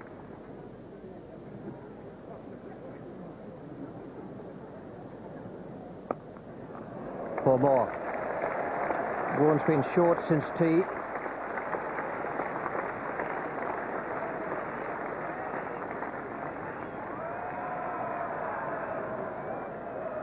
Yes, I think again it's Shane Warne just pushing the ball through a bit flat, trying to pull it down again. Whenever he's looped it a little, he looks a much better bowler. And he certainly seemed to make the batsman struggle more. That's a better shot.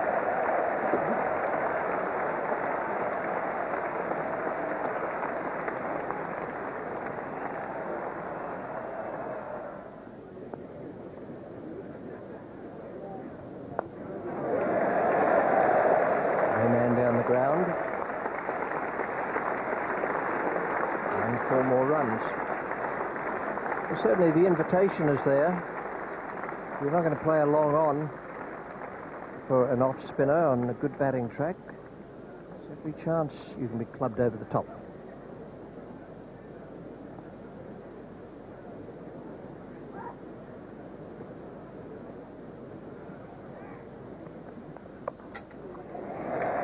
Nicely over the top of that.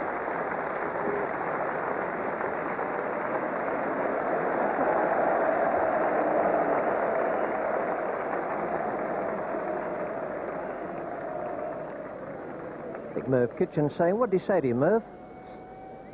Was he nasty to you? You want me to go and have a word with him?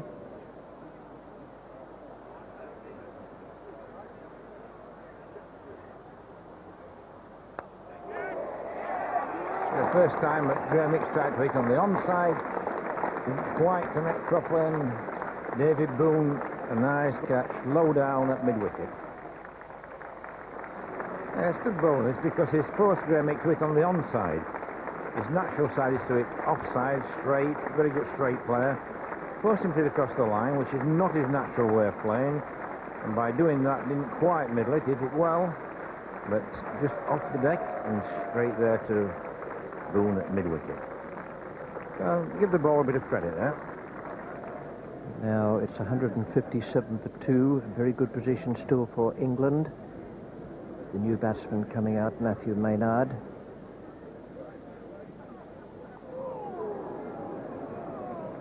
Matthew Maynard a bit of a sticky start against Tim May at Edgbaston, but the pitch was turning well there. Yeah, he's just got to put it as a good wicket. It's been inside that a little for turn, but forget about turn on this pitch. Let's put it as a good pitch.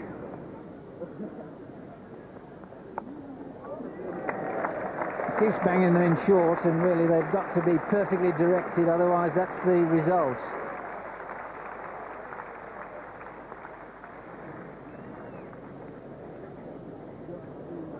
Well, it always seems a funny sort of policy to me to keep banging the ball in short, especially when you've not got any third man.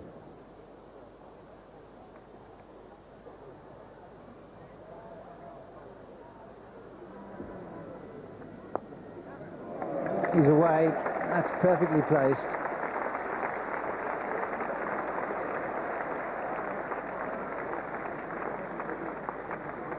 So 3 runs for Maynard.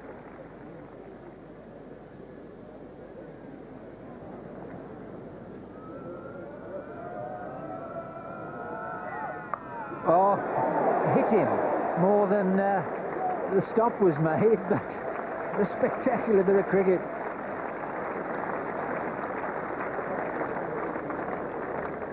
Well, it was a lovely pull shot. Alan Border saved 4 runs. Matthew Maynard won't like that. He played it down, rolled his wrists. Some would say that's catchable, and he dropped it.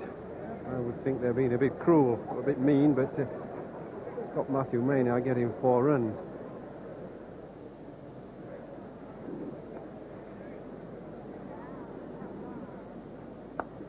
Oh, terrific. It was near a full half volley as you can get from around the wicket, but Gooch misses so little. Always looking to play his working man shot leg side, but doesn't ignore anything. Well, he tried to tempt him, Tim May. Throw it wide, but it's just a little bit too full. Graham Gooch seized on it very quickly. Looks the man to me, Graham Gooch, who set his heart on 100. Oh, Maynard's got that. I'm not sure he was playing it there. He's gone for the 2 with a nice bit of running. I think he's probably playing that squarer.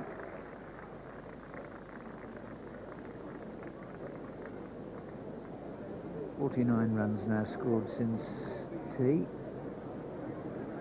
Something you can depend on, and that's there'll be a short one this over.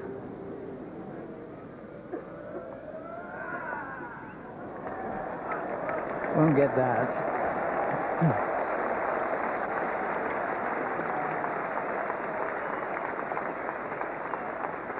Well, this time Merv Hughes speechless.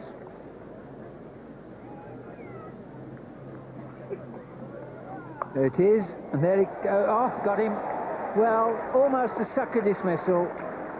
We prophesied at the start of the over there'd be a short one. 2 balls to go. He hadn't had one when it came. End of Maynard for 9, and England 180 for 3. Well, it's sad, that.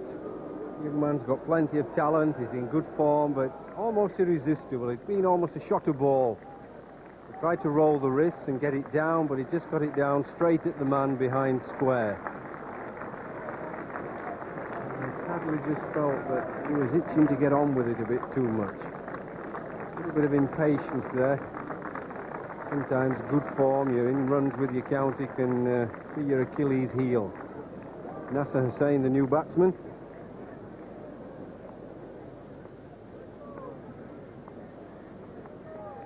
Oh, what a beauty. And gone on a hat-trick.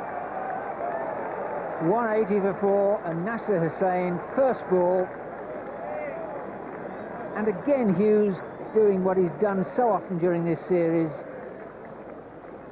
Once he gets 1 man out, he's almost irresistible.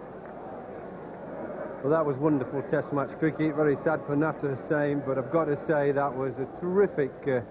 look at the direction of the ball and the height. It climbs, you see. It gets up there, chest height, and it's a simple lob catch then to wide third slip. But it's the direction of the ball and the height. Beautifully bowled. Alex Stewart, the new batsman. So, hat-trick ball. Merv Hughes to Alex Stewart.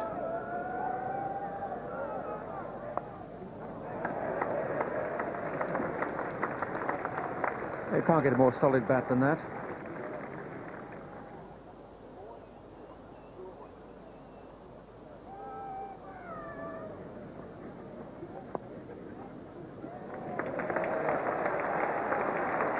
Paul Rifle. Alex Stewart is off the mark with 3.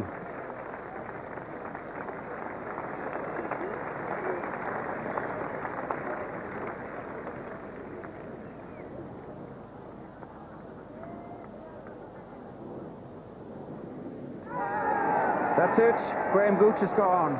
Beautifully bowled, perfectly dropped leg spinner, 79. An excellent innings by Graham Gooch, during which time he became the top scorer in Test cricket for England Test batsmen. Court Healy bowled Vaughan 79 and England 186 for 5. Shane Warne's got him a couple of times like this in the series with a quicker leg break, and it really fizzed that one. Just a feather touch, and there's Healy once again right into the middle of the gloves. And Graham Gooch getting a tremendous reception.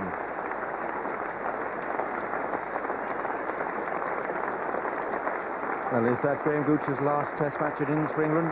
It might well be. But certainly a very good one.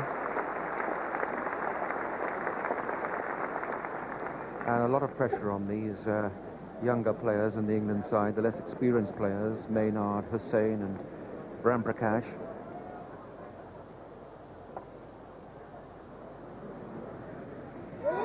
Oh, might have got a touch there, but maybe the luck has gone England's way this time.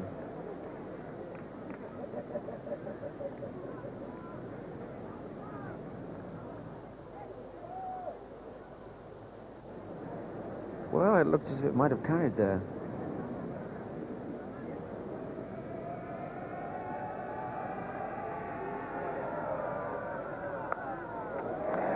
Well, that's the hook in front of square, miles in front, wide of an odd in fact. But plenty of bat on ball, and he appeared to see it very early, Alex Stewart. That's a good shot.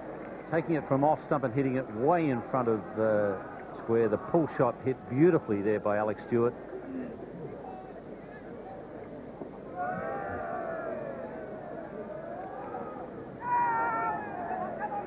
He's appealed, so presumably we're going to see a leg by signals, which we are. Brings up to 200.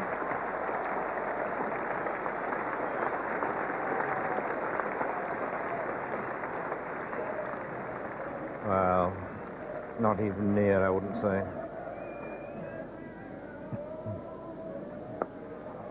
That's a nice shot.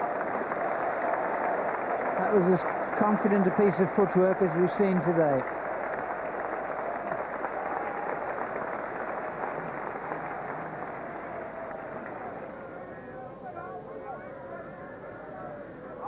Oh, dear me. Well, we've seen him turn one extravagantly, and that one, how far away was that?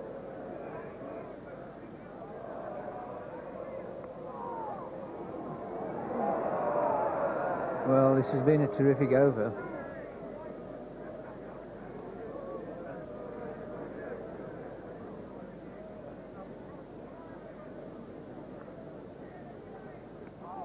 And then the other one. That's classic stuff.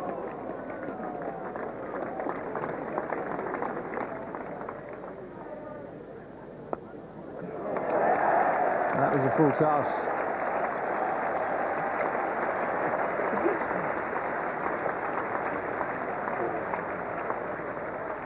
Yes, this really was a gift. 2 more added to take it up to 210 for 5 at stumps, but that was tough going in the last session. Stewart has hung in there for 14, and Ram Prakash had all sorts of problems in making 12 not out, but he's still there. 210 for 5, and the bowling figures for Australia, that's the way they came back. Hughes certainly did. He was on a hat-trick. 2 for 77 from 20 overs and 6 maidens. A wicket for Rifle, 1 for Warne, and 1 for Tim May. And at the close of play, well, that's a better sight for Australia, even though they still have 5 wickets to take. England just 287 ahead. Now with their ideas of the day's play is Geoffrey Boycott, and with him is Ian Chappell. Another fluctuating and entertaining day's cricket for the spectators, Ian, and England in the box seat, I feel, but you haven't half helped us with those early seam bowling long ox. Yes, Hughes and Rifle did start badly in both innings. But you've got to admire Merv. I mean, he was a man who looked to me like he was out on his feet, and suddenly, I don't know where he produced it from, but 2 wickets in 2 balls, and the one that got Nasser Hussain was unbelievable for a man who looked like he was out on his feet. Correct. Now, what about the spinners, though? The spinners have been the major weapons for Australia, and Alan Border's reluctance to bring them on a bit earlier, I think, let us off the hook a bit. Yes, could do. It's a good pitch for spinners, really, because there's plenty of bounce there. In fact, I think it's been a terrific... It's contributed to the entertainment that we've seen. Good. But, yes, I think probably Shane Warne a little earlier. Tim May bowls well early in the innings. So, yes, I think he perhaps could have got them into the attack a bit earlier. Well, I think bowling from this pavilion end to the Vauxhall, there's 1 or 2 holes being created for the spinner, and I think England have got a good lead. They get another 50 to 70 tomorrow back to lunch. I think it's all over for Australia. 350 is always hard to get on the 4th innings. So we might have the kangaroo by the tail yet. Maybe. The morning session was completely wiped out, with play not starting until 1:25 and a scheduled finishing time at 7 p.m. Theoretically, they said there'd be a minimum of 79 overs. We welcome the highlights of the 4th day of this Cornhill Test match at the Oval, the final test of the series, and a day where we're looking forward to some more scintillating cricket. The ground staff did a terrific job. They've been mopping up after the heavy overnight rain, and that rain won't have affected the pitch itself, other than for some sweating under the covers. And on the evidence of the first 3 days, we should be in for some more fascinating cricket. Well, sometimes batsmen have caught the eye in this series, sometimes it's been the bowlers, but one Australian has been very, very good. He's had a good series and a very, very good match here at the Oval. That's Ian Healy. With a bat, he's made 102 not out and 80 and 83 not out, and he's kept wickets very well to the pace bowlers and also to the off-spin of Tim May and to the star of the show, Shane Warne. Here's a glimpse now of a day in the life of Ian Healy.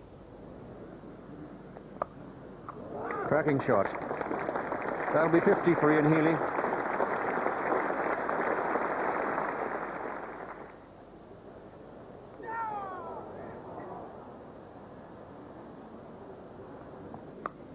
Oh, cracking shot.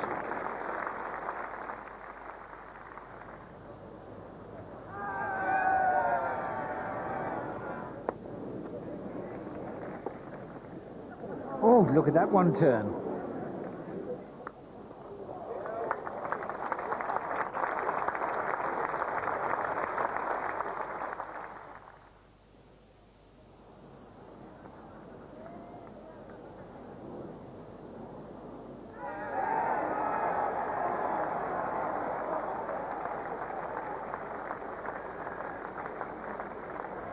A very skillful wicketkeeper, Ian Healy. He's had a great series and a great summer over here. And don't forget, he's carrying the added burden of that 33-1 bet to be Australia's top scorer. The man taking the bet, former Australian fast bowler Dennis Lillee. Well, England started the day at 210 for 5, and they had a lead of 287 runs. Theoretically, that's a very good position. Looks good on paper, but I reckon Australia might back themselves with anything to chase under 350. Well, here's another wicket-keeping all-rounder, Alex Stewart. He's facing Tim May in the 3rd over of this 4th day. 3 runs have been added to the overnight score. Well, May was just a little slow getting up and across to that, but it was well hit by Stewart. Went almost where he wanted. Not quite as close as that to the bowler.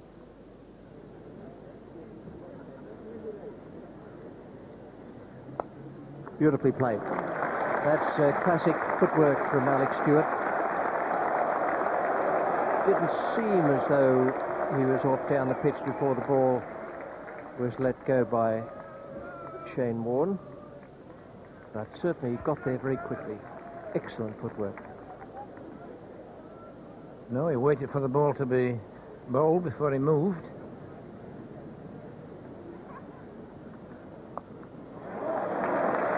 Good stroke.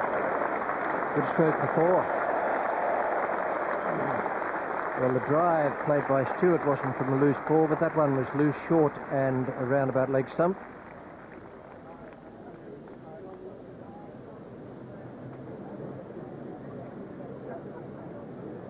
Yes, well short, and that's really where Shane Warne concedes more runs than anywhere else is when he pitches short. That's where Warne is in relation to Grimmett and O'Reilly on the tours they made in 1930 and 34. This is Warne's 6th Test match, but he was up there level with Grimmett after 5.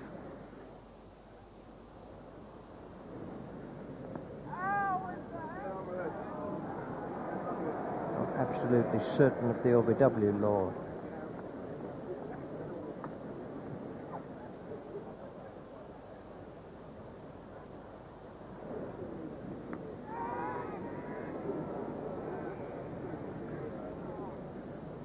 It may pose him problems again for the batsman there. He's going wider of the crease, trying to hit that area just, well, it's quite a bit wide of off stump. It's making batsmen having to play. If he bowls wide of the crease and pitches a foot outside off stump, they've got to keep playing at him there.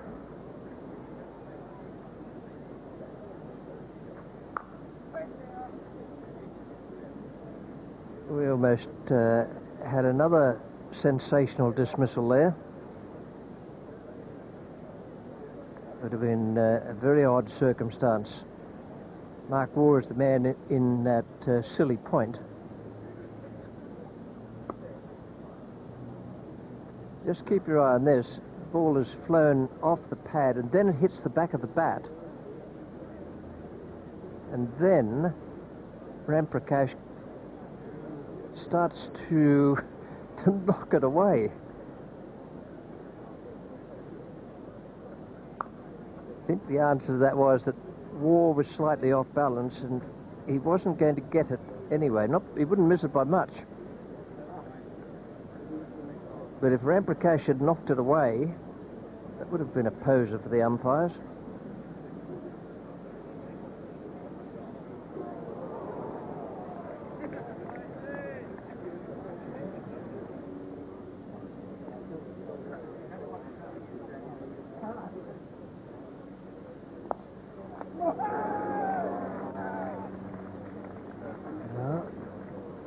Couldn't have got a touch to that. Shane Warne's a beautiful stroke from Alex Stewart. Warne just failed to get to it. It was the wrong one. And well, perhaps Ram Prakash was back anyway. It's pretty quick.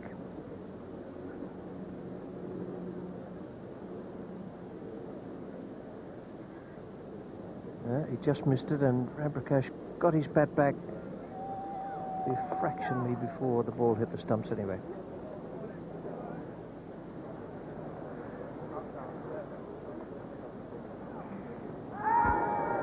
No, you won't get that unless it was the top spinner. If it was the top spinner or the flipper, then he'd have a chance. If it spun at all, then I wouldn't think he'd have much chance of getting it. Probably a little bit too full to tell whether it did anything at all. Well, I think that's a pretty good shout. In fact, it pitched on and did just spin a little from the leg side. That would have been very, very close. Well, he got it.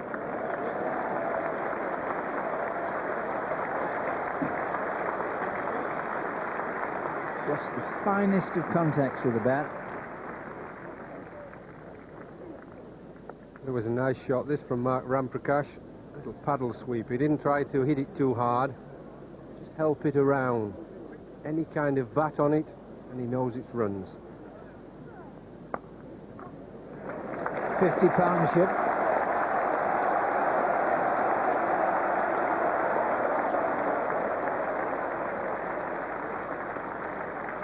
Mark Ram Prakash on 29. And only averaging 18. He's had a few matches. Started off against the West Indies, and there you see his highest score was that 29.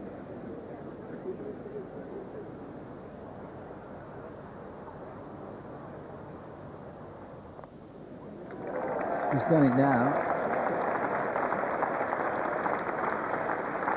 Very knowledgeable crowd, because it's Not the most significant and obvious of landmarks, yet they know it.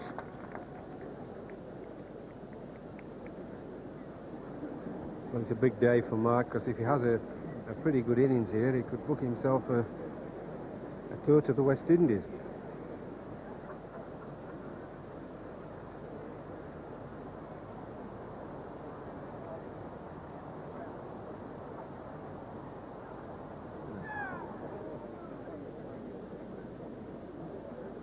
Well, Mark Ramprakash has got the right idea to pad the leg spinner, but watch where the bat stays. That's the bit of concern. See, that ball only just missed coming off the pad and hitting the bat. He must get the bat and the glove right out of the way when he pads on. Well, some bowlers take longer than others to get back to the mark. Wouldn't think he's about to bowl, would you?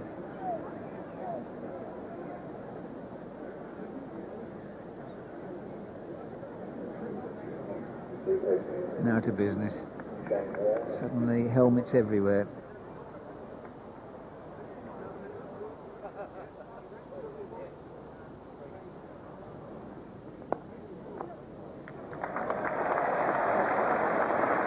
Certainly be 2 or 3. Nicely played. Now we'll see if the field stays the same for Stewart, because he's much more experienced. Probably will.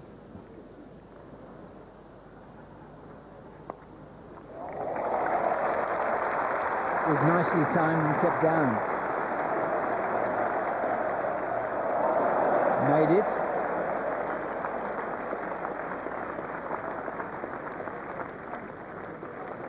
And saved 1 run.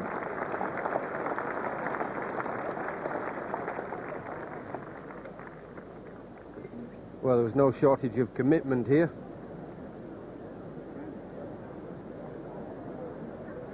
Saved 1 run. That was the last time we shall see that particular ball. They've just changed it. New one first time.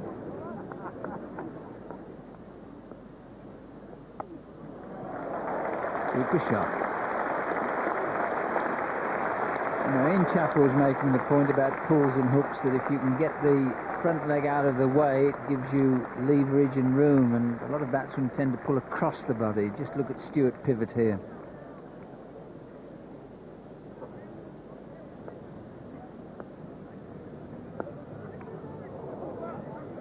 Well, that was a loose stroke. It wasn't a great delivery, but it nearly got a wicket. Well, it did swing. It was very well pitched up. It tempted Alex Stewart into a poor shot, but it swung. So at the moment, it's quiet. Everybody's waiting. There's a kind of expectancy about. Oh, brilliant catch. Just a little wider, and Alex Stewart aiming quite square on the offside. A flying outside edge. Beautifully caught low down. It's the second of the slips, but more accurately, I think it'll be a third slip position where Mark Waugh was fielding. Yes, you see the advantages of the slip fielder staying down here. That ball's never above ankle high. Stewart driving off his back foot, didn't quite lean into the shot. You see that, never above boot high all the way. Fine fielder in there, Mark Waugh, and well, that was a classic slip catch. 35 runs to Alex Stewart. 254 for 6.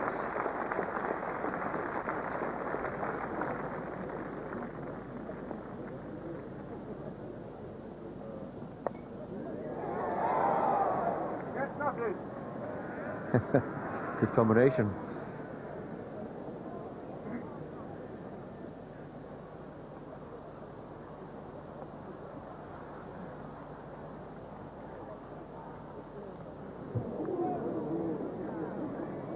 Paul Rattle just getting the ball to run away to the slips nicely there. Yeah, it's good whippy stuff from Paul Rifle. And he beats Angus Fraser first for pace and then for the line, just outside off stump.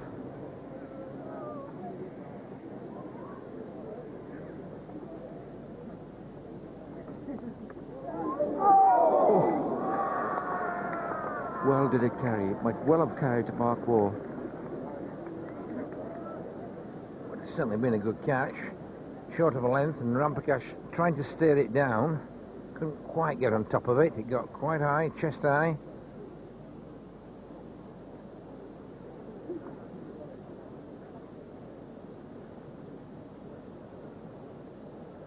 Well, it was half volley, just getting the hand to it.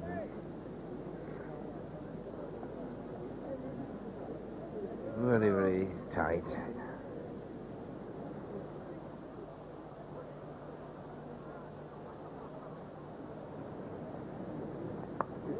Well, that was in the air. David Boone reacted at short square leg, but it flew past him. Might easily have hit him. Yes, I said in the first thing that if I was bowling seamers at Fraser, I would set about 3 men on the onside about 15 yards back, because he seems to play everything in the air like it is there. But it goes quite quickly. You need to just be back a yard or two there at short leg.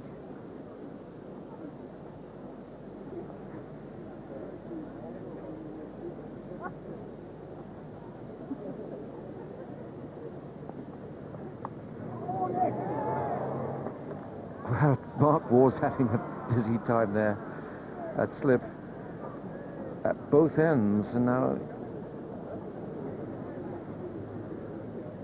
he looks as if he might have put one down.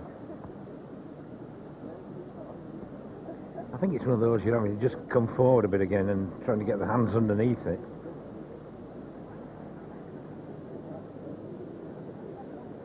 He might just have got his hands again, but it really is a kind of a half volley.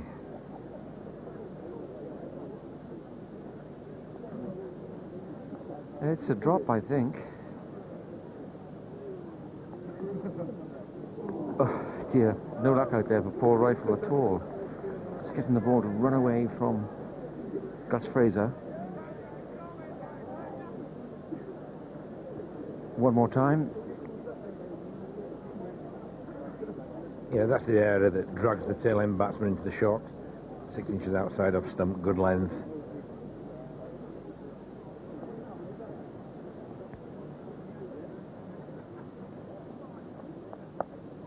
That's in the air. Border picks up on the first bounce. Square with the wicket on the leg side, and as Ray has said, Angus Fraser pops the ball out there quite forcefully. Yes, he does this all the time. You see, I don't think ordinary short leg's going to have a chance. He needs to be back about 15 yards from the back. He's gone back a couple of yards now. But I put 2 or 3 men round there just in a circle and bowl it very straight at him. And he doesn't seem to be able to play it down from kind of just short of a length there. Did the same thing in the first innings.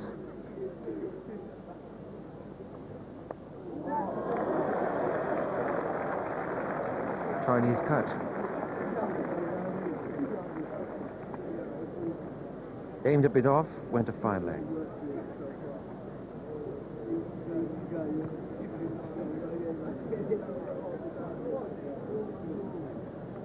They're just a little late in coming down.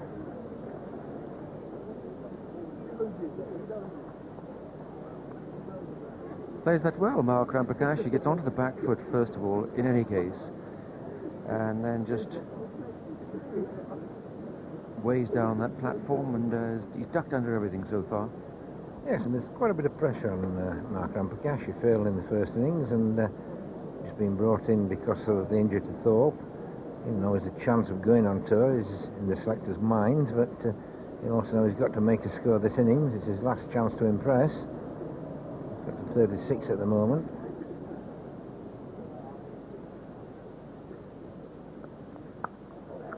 That's good shot. Got right on top of that one. Now, it's just an over ago when he got slightly underneath one and ran one off to slip, which might have been a catch. This time, he actually hops off the ground to get on top of it. See, he's trying to be played with a straight bat again. And I much prefer the Australian way of playing, where you play with a cross bat. Anything short, in square cutting. If you use the cross bat, get a top edge or anything, it usually flies over the top of slips. But a lot of the English batsmen trying to play it with a very straight bat, And that's okay when we're playing all these slow, easy-paced pitches we do, but as soon as you get on a harder pitch, get in West Indies, Australia, pitch like this one out here, there's always a chance that playing that shot with a straight bat, the ball will go in the air a little while. Well, he's got to 40, and that's, again, let me emphasise, his highest in Test cricket. 10 more runs to the half-century, and this superb moment for Mark Ramprakash to make this stride forward at Test level.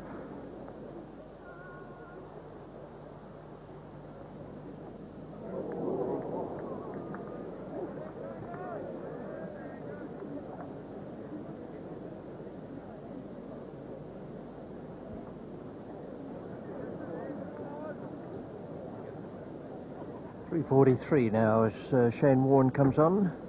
That's a useful lead.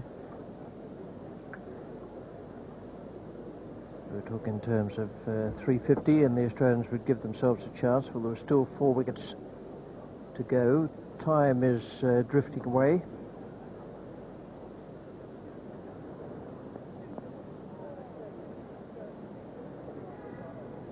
May not be much point in Warne staying around the wicket to Angus Fraser. He's wanting to switch his attack. He could stay around to Ramprakash or just vary the direction a little. But for Angus Fraser, might find himself better over the wicket. Afternoon, Ian Chappell. Good afternoon, Rich, and good afternoon all. Shane Warne right on cue, switching to over the wicket.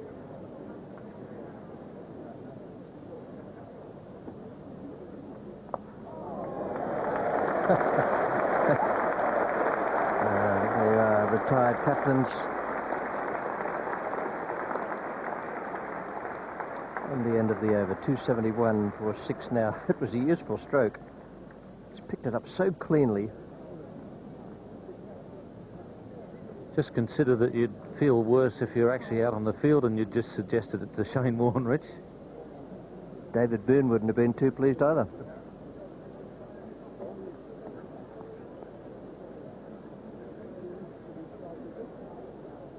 .30 overs, 11 maidens, 1 for 63. Stuart out, caught Mark Warbold rifle.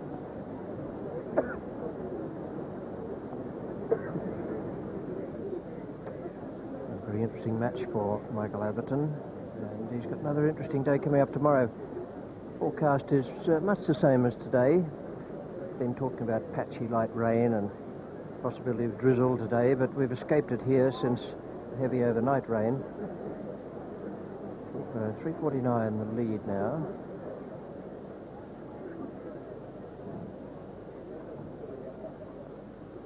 That heavy overnight rain meant that play didn't begin until 1:25. Lunch was taken at 12:45. So no time was lost there.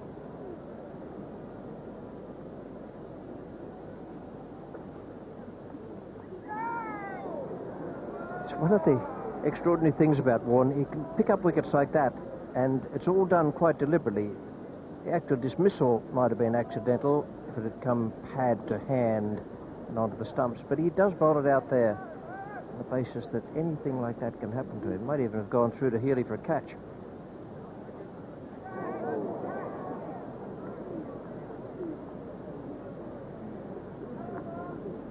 I suppose part of the reason why we've seen that happen so often in the series is because the English batsmen on most occasions are trying to kick the ball away. You haven't got too much control over it when you're kicking it.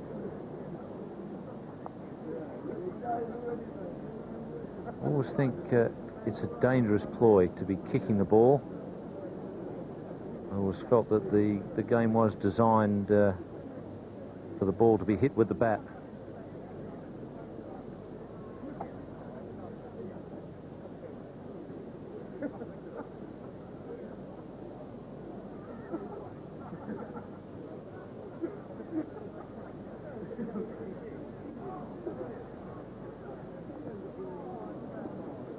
The other thing shown up by Warne coming around the wicket is that it would be futile to change the LBW law to allow LBW decisions for pitching outside leg stump, because you would have bowlers slow, medium pace and fast bowling round the wicket and aiming on or just outside leg stump.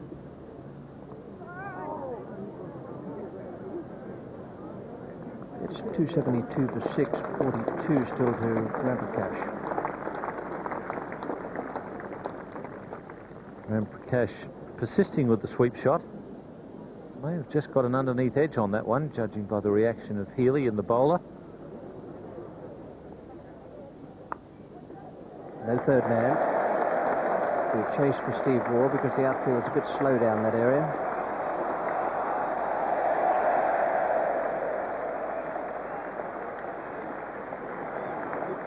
It's very frustrating for a bowler. He knows he's bowled a pretty decent delivery. Actually caught the outside of the edge of the bat, although Fraser does open the blade a little on that occasion, so perhaps you'd have to mark that down as a genuine shot by the batsman.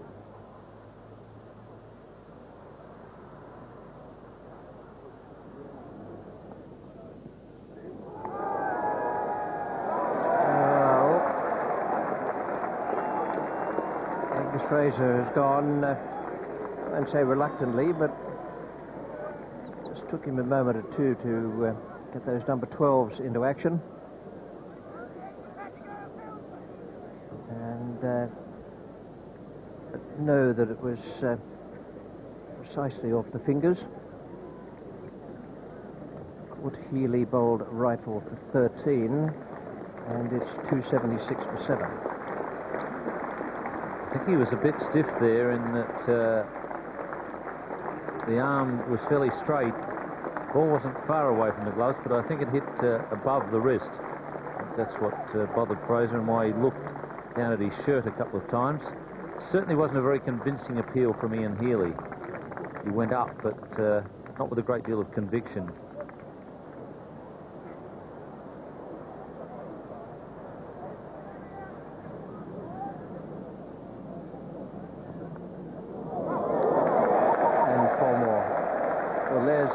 The best underlining you can have of the danger of trying to set a staggered slip field. It's impossible to know where the ball's going to go once it's hit the edge of the bat. One of the main reasons for grey hairs and premature baldness in captains, because you tend to rip your hair out.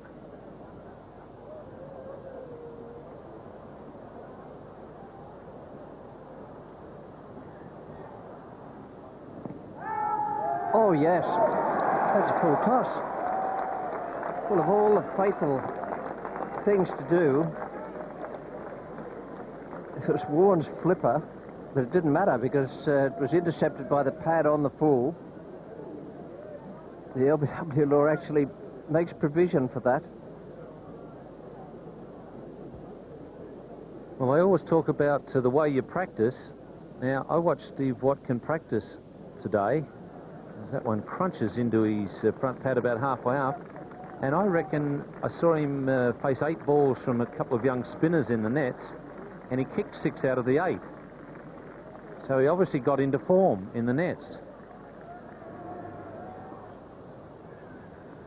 I think from England's point of view, they've got to be looking to score a run or two, and particularly Mark Ramprakash. I know it's difficult for the youngster. He's got his top score in Test match cricket. He's always thinking, I'm sure, about that West Indies tour, if he can get a place on it. Good shot. That's what he's got to look to do, is to get he's taken him on, and well run. That was wonderfully run. I think a flat throw over the top would have had him pecking, but he was always determined to go for 2. Well, I think most people have seen his athleticism when he's fielding. He is quick between the wickets. And I think he could just get a little bit of impetus going with his batting. Just might get that scoreboard rattling round a bit. And I think that's in England's interest. They don't want to be hanging around wasting time and not scoring runs.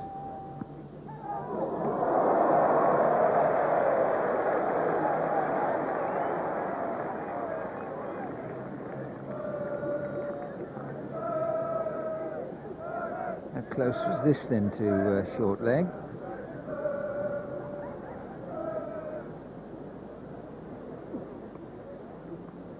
One ball left now. Does Hughes go for the short one over the top? Well, Peter Such is a key part of this. He should be backing up. Because if Ramprakash doesn't get anything to hit, he should be looking to pinch a single somewhere.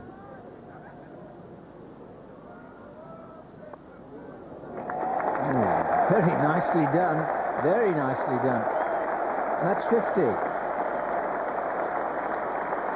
There's a man, remember, who never got out of the 20s in 10 test matches. Now he's got to 50. 293 for 8. And that's a big innings for Mark Ramprakash. 5 more runs at it to take it up to 298 for 8 for England in their second innings at T. Ramprakash, 56 not out. That's a very good innings for him. First time he's got past the 20s in Test match cricket, and it'll do him the world of good and be a little reminder for the England selectors as well. England's lead at that moment, 375.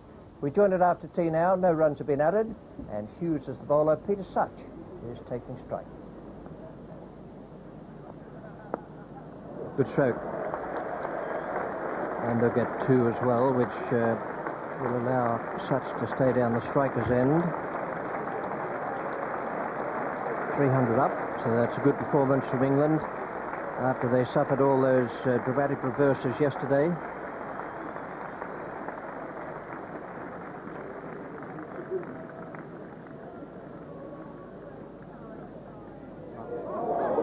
Four more.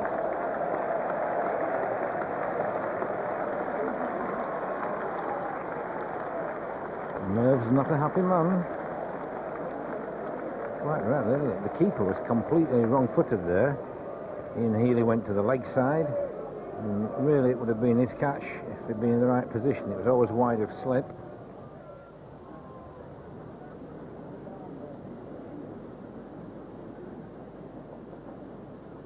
Oh, yes, it's the flipper.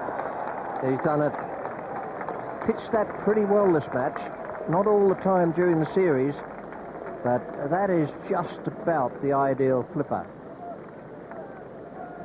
And no disgrace for Peter Such to get out to that.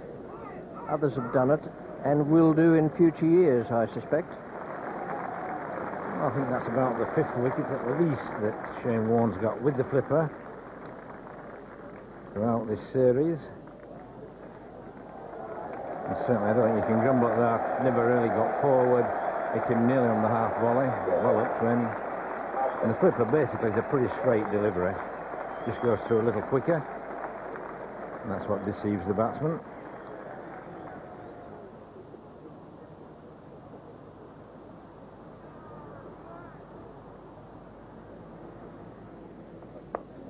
That's in the air, and he's caught. Michael Slater was the catcher. Well, it's rather a shame that Mark Ramprakash had to get out. He played superbly. But he played for the side. Could so easily have played for his not out with Devon Mark on the other end, but caught Slater a bit off. Bowled Hughes for 64. And that is easily the most important innings at this level of his career. Well, it's a little bit unfortunate there. He struck it pretty well. Off the back foot, trying to loft it over mid-off, would have gone back a little. It was going pretty well, would certainly have gone to the boundary very quickly. Didn't quite get sufficient height on it. Good innings by Mark Ramprakash. That's a good effort, good solid effort all the way through the England side there. Ramprakash finished with 64, sacrificed his wicket in a chase for runs at the end, and Merv Hughes picked him up. 313, good effort from Peter Such. Nothing elegant about his batting, but he stuck around there with Ramprakash. And 313 with the Australian bowlers doing a very good job. Hughes yesterday was on a hat-trick. He finished with 3 for 110. Rifle again has bowled very well, 3 for 55 from 24 overs. Warne, remarkable figures, 40 overs, 15 maidens, and 3 for 78, 2 of them with a flipper today, and May 1 for 53. That's the position. Australia needed 391 runs to win, and much depended on how the final session went. Devon Malcolm, well, he was in top form in the first innings. It'll be a matter of how he goes in the second. And he is the bowler when we join play into the Australian innings. It's the third ball of his over, the first one of the innings. No runs have been added, and Michael Slater is the man at the other end.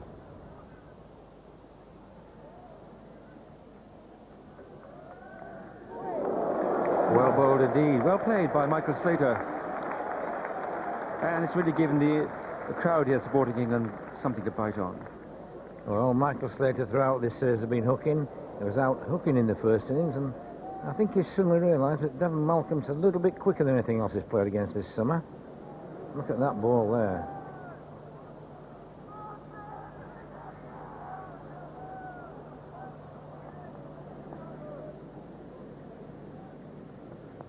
Oh, well bowled again. That's Slater. Difficult moment that for Michael Slater.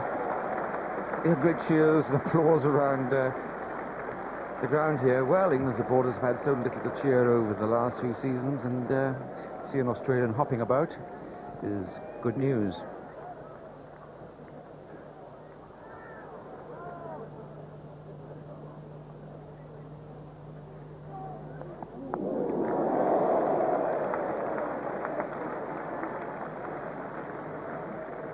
Michael Slater was out hooking in the first innings. Devon Malcolm, the bowler.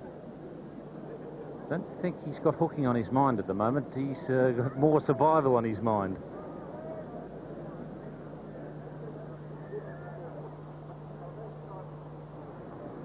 It's well bowled.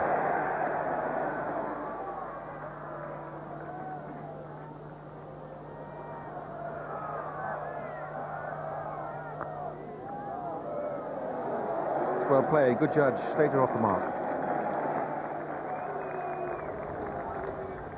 There was a torrid 4.2 overs for the two Australian openers, Michael Slater and Mark Taylor. One for no wicket, and Devon Malcolm was very, very fast indeed. Another 390 needed by the Australians to win when rain and bad light stopped play around an hour and a half before the scheduled time for closing. That was supposed to be 7 o'clock. That's a big total, 390 to make tomorrow, even with good weather all the day through. Here with their thoughts on today's play, Ian Chappell and Geoffrey Boycott. Rain and bad light saves Australia. I've been waiting all year to say that, because the rain and bad lights never helped England. Well, what are you talking about? Saves Australia. Saved England. Australia had a chance to win. Now, tomorrow, all we can do is bat for the draw. You'll Saved you. never get 390. We would have if we'd had some play tonight. I think without the rain and bad light, we'd have got 3 quick wickets tonight. Actually, Dev was a bit quick, wasn't he? I don't think Michael Slater was thinking about the hook shot in the second innings like he was in the first innings. He was quick. Yeah, good session. I think we just missed out on a bit of good cricket there with the rain and bad light coming. And now, favourite to draw, you think, Ian? Yes, I think so. It's a long Australian batting lineup. It's going to take some toil to get rid of them. And I think they're probably missing the ball spinning away from the bat. I think that's the thing that will hurt them the most. Yes, I think we're missing Tufnell or Salisbury to spin it away. And unless the quicks do something quick in the morning, well, there's just a possibility England might do it. Keep hopeful, Geoffrey. Forget about that. They were 10 to 1 with the bookmakers on this final morning. They should have been 100 to 1, needing 390 to win in the day. We join play now in the third over. 14 runs have been added to the overnight score. Devon Malcolm is the bowler, and Mark Taylor is taking strike.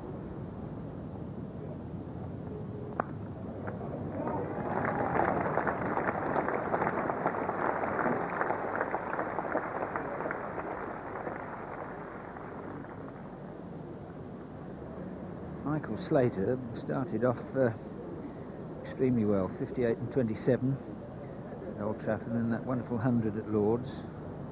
2 more minor contributions at Trent Bridge, good innings at Headingley. Timing like that. Outfield slowed, and Peter Such, I think, had given that up. Pity he did, because in the end the ball only just made it.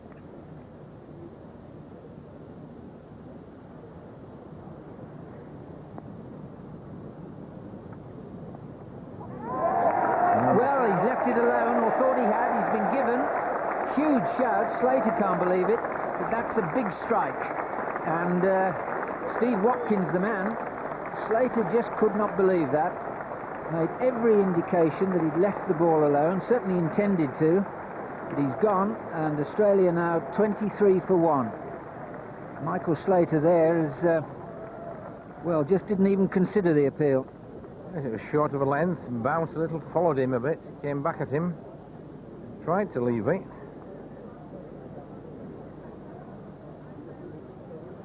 I would think it at the end of his elbow, possibly. Interesting to look at that from another angle, but it certainly looked like angle. One of those that the umpire could have thought ran down the bat, but I think he got the bat behind his body. It probably caught the end of that arm pad that he's got on.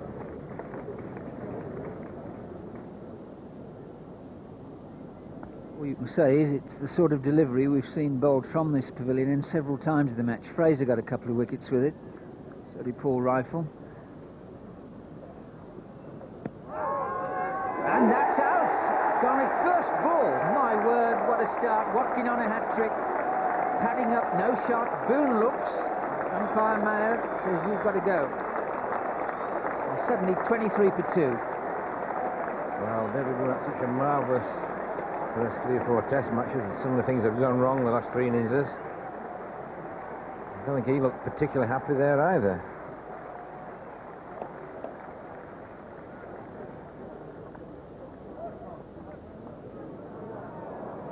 Well, that's got to be pretty close.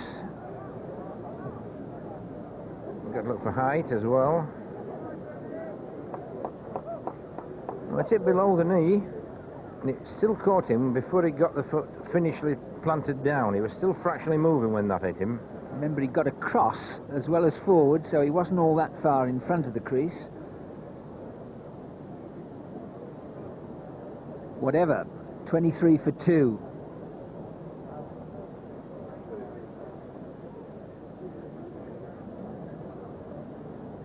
So a hat-trick ball. Mark Ward to face it. And high drama.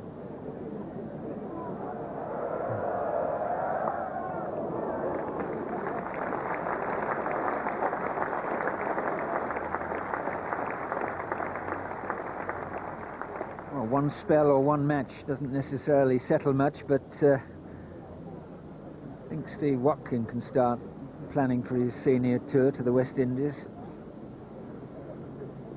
He's the man who we expect to be named captain at the end of the day as well.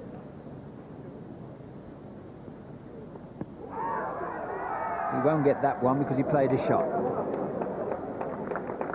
Yes, I think if there'd been no shot played, that would have gone as well.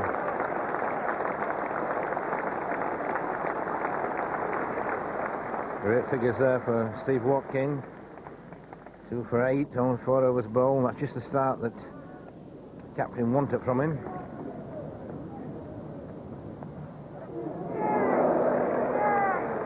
That's hurt. Pain of all sorts being inflicted on Australia this morning.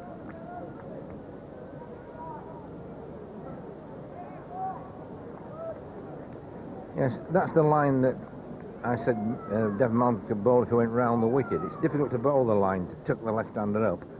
There's 2 short men in there for the catchers. Won't be very pleasant. Oh, I've had 1 or 2 of those, and they hurt. And the worst for right-handed batsmen because your heart's on the left-hand side there, and it hurts a lot more there. I can tell you, it takes the breath away from you. He's a tough character, Taylor.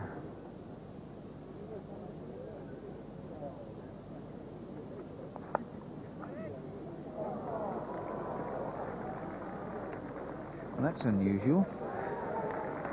And that two of England's best young fielders, Ramprakash and Hussain, missed it. Fraser didn't. He's got bigger feet, Jack.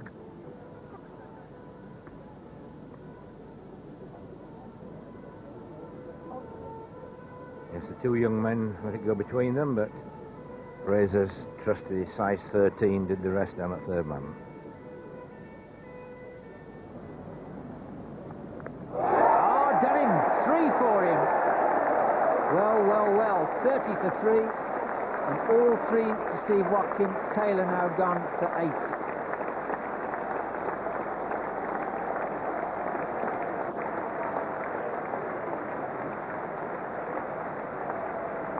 of the important things there. That's one of the left-handers gone as well. England have always struggled to bowl at the left-handers. Mark Taylor's hung around a long time in this series. He's annoyed with himself. This is the reason why.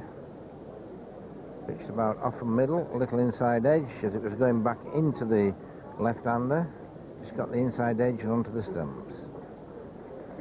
So no doubt about that. Alan Border, and this probably his last Test innings. Always unwise to make any prophecies about his future, but one left-hander replacing another. Those top 3 scalps there, and 3 wickets in 6 deliveries.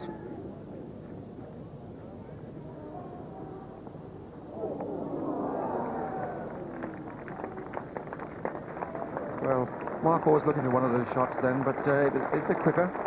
It climbed past him. It's a good delivery from Steve Watkin.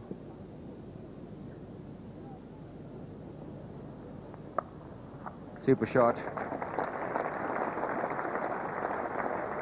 And that's what Australia will be looking for now, just to break out of the shackles and just play a few good shots.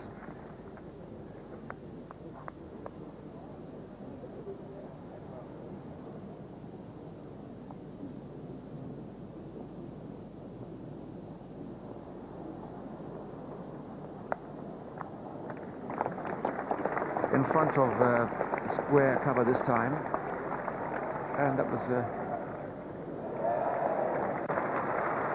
fair shot by Mark Waugh. 3 runs to him. It's a good stop. In fact, I thought the ball was going to get there easily to the boundary, but it's greened up at the Oval over the last few days.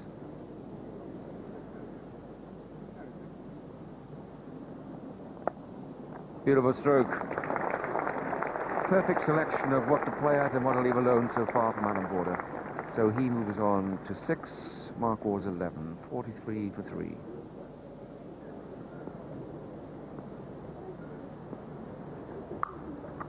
Oh, that's a lovely shot. Short outside off stump, there was room there, and perfectly played by Mark Waugh.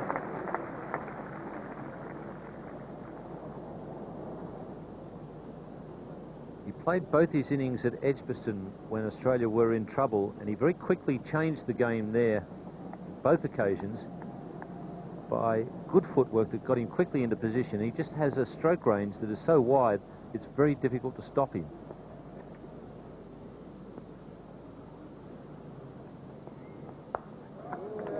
Another superb shot, this time Watkin over pitching and beautifully played. Such a simple method.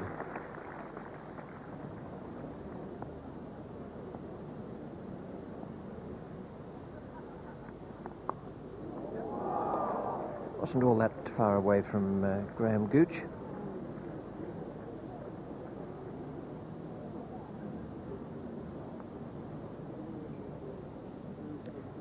No, it was certainly uppish, just going squarer than Gooch, and it's not a long way.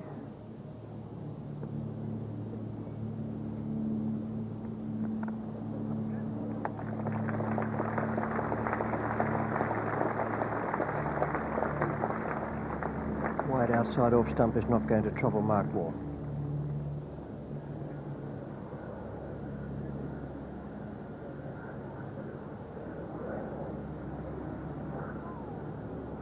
That's the good top spinner, and Mark Waugh failed to get a touch. 73 for 3 now. 40 to Mark Waugh, 7 to Alan Border.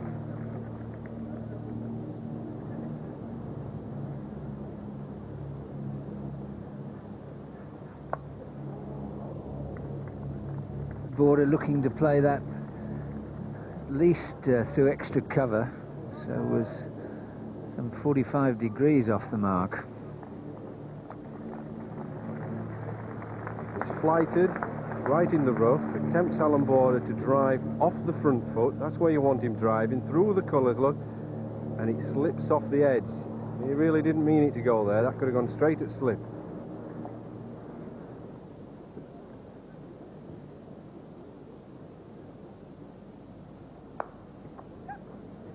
Oh, well run. Why do you want a quick single in this situation?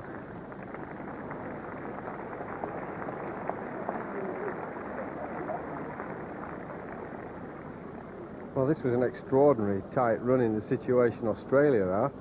No need for that. Runs are coming quite steadily. Don't put your wicket at risk. And even your partner's wicket at risk.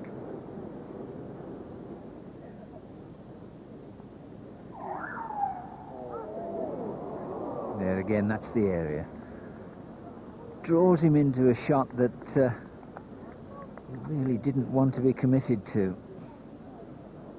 Now that was a beautifully flighted off-spinner that I talked about, flighting it into that rough area and just encouraging Alan Border to play a front foot drive. Now, he never got nowhere near that.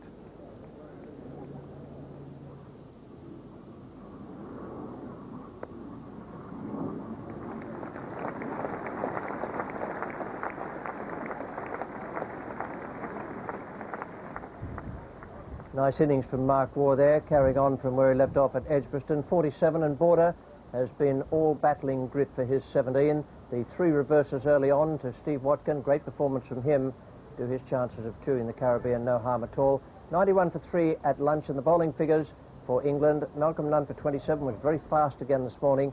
Watkin 3 for 23 in 10 overs and 4 maidens, and Fraser 8 overs for 19 with such 6 overs for 17. An excellent performance from the England bowlers. That's the way it is. Another 300 needed to win at lunch on the final day, and 7 wickets required by England. We join play after lunch. It's the 4th ball of the session. 1 run has been added. Devon Malcolm is the bowler, and Alan Border, the Australian captain, is taking strike. And a shout and a gone. Malcolm has gone up. Stewart has gone up. Border has looked askance at umpire Mervyn Kitchen, and Australia have lost a wicket in the first over after lunch, 92 for 4. Well, a couple of rarities there for Alan Border. Perhaps playing at one that could have let go. That's rare for Border to make a mistake like that, but also very rare for him to stand once he's been given out. Normally, once the umpire's finger goes up, he's on his bike. And that is probably Alan's last innings in England as a Test player. Court Stewart bowled Malcolm for 17, and Australia back in the mire at 92 for 4. Steve Waugh, the new batsman.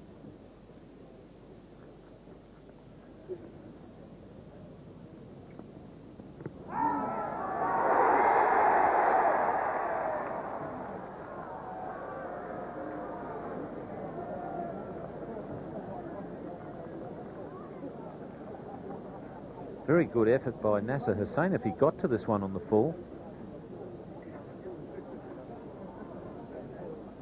Made a lot of ground. Bowler certainly thought that he got there in time.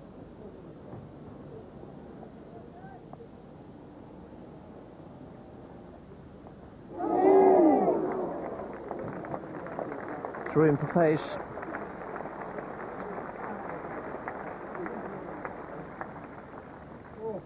Steve Waugh, especially early in his innings, susceptible around about off stump.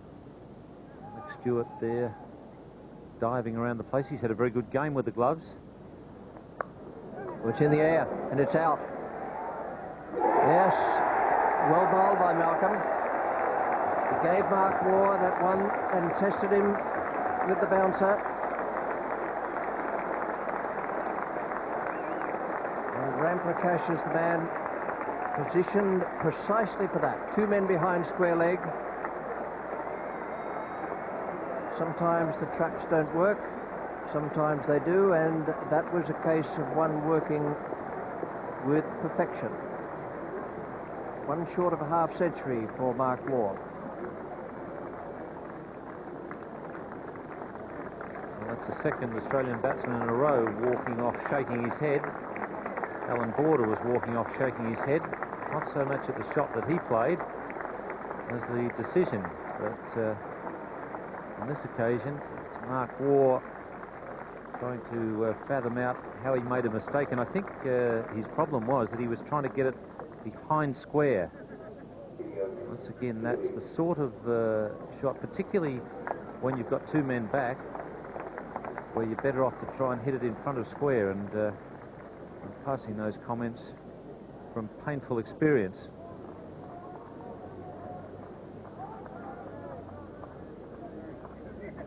Now Ian Healy, and it's Devon Malcolm de Bock.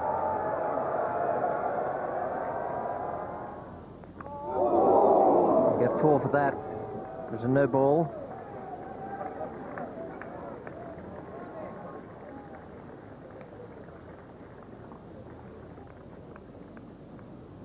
Steve Watkin from the pavilion end to Ian Healy. That's gone up in the air. A big chase for it. Matthew Maynard catches it. A really good catch. Well, that catch was not at all easy. Ian Healy trying to hook. Top edge flew high. It was a sprint. And getting a good view of the ball over the shoulder is really a difficult business for Maynard bowled Watkin. 5.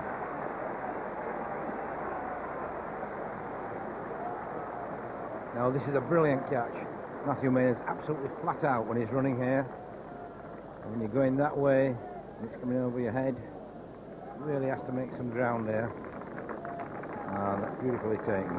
Good judgment.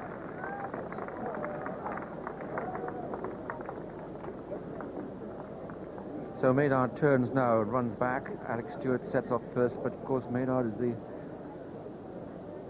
the man on the move. That's Maynard, and that little bit is Viv Richards.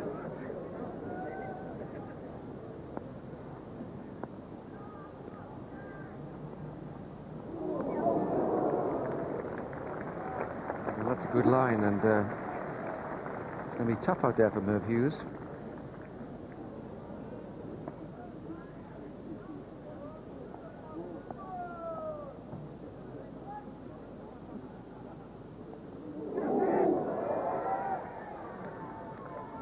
Well, Devon Malcolm was appealing, but he was absolutely on his own. Steve Waugh was rubbing his shoulder. Devon Malcolm always comes out with his hands up.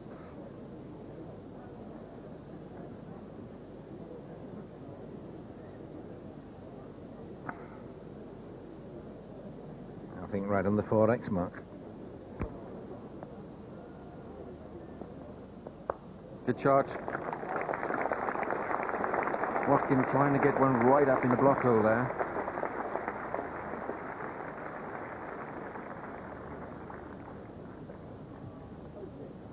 Well, that's Steve Waugh's favourite area. Just play well through that offside. Lovely high left arm there. Look at that follow through. Beautiful.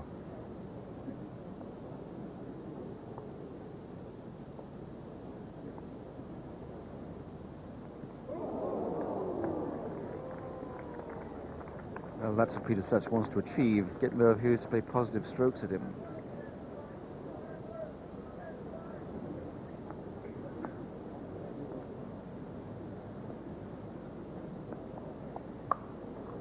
That's a fine shot.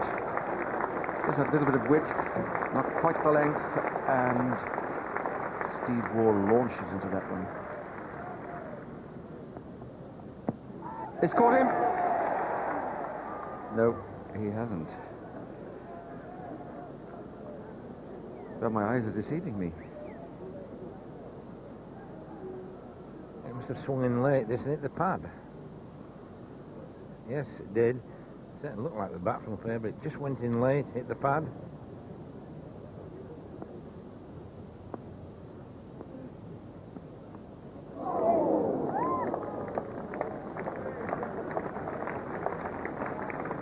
Well, quite a lot of applause from the crowd there. That was a good ball. It was wasted on Merv Hughes. Pitched left him and got him in a right angle.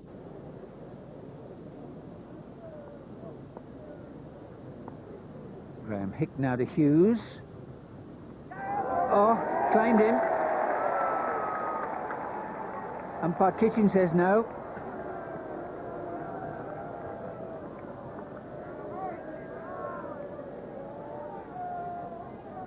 Well, so far today, everything's gone England's way.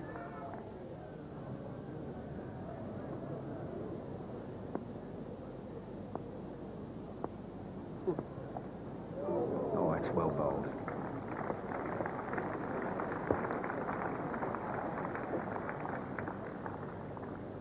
Balls like this are almost too good for a tail ender. Pitching, bouncing, holding its line. It's going away, you see.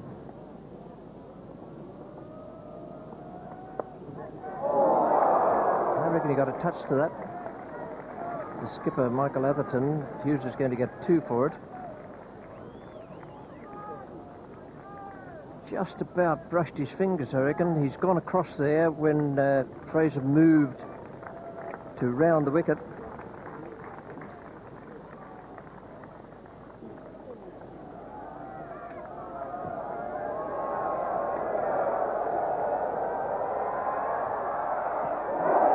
That's brilliantly bowled. Great Yorker, first up from Devon Malcolm. Well, that's the first good Yorker I've seen him bowl in a considerable time at the bowling crease in this match, and it was a cracker. Yes, we mentioned that in the first innings, Richard. We were talking about how he used to bowl a good Yorker, then back a few years. Did with Richards once or twice with that Yorker. I don't think really that Steve Waugh expected that first ball to be up there. Brilliantly bowled. He couldn't have bowled it better. Right up there.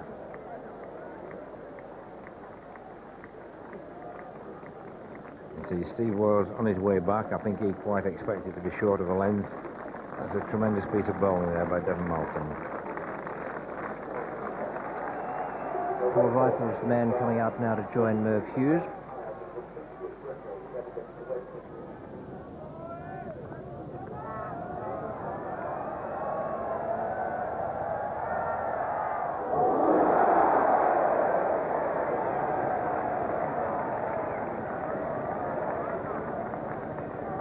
I think it got him on the side of the visor.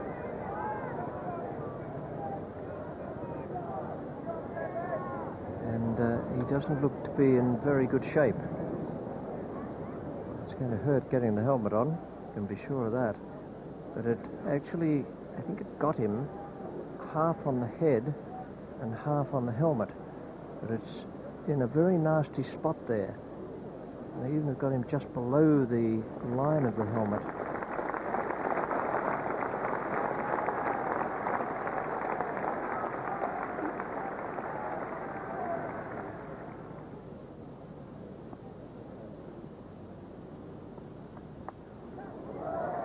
Oh no, for Merv. He's fallen 1 short of his 1,000 runs in Test cricket. But the bonus for England is that Angus Fraser has taken the wicket.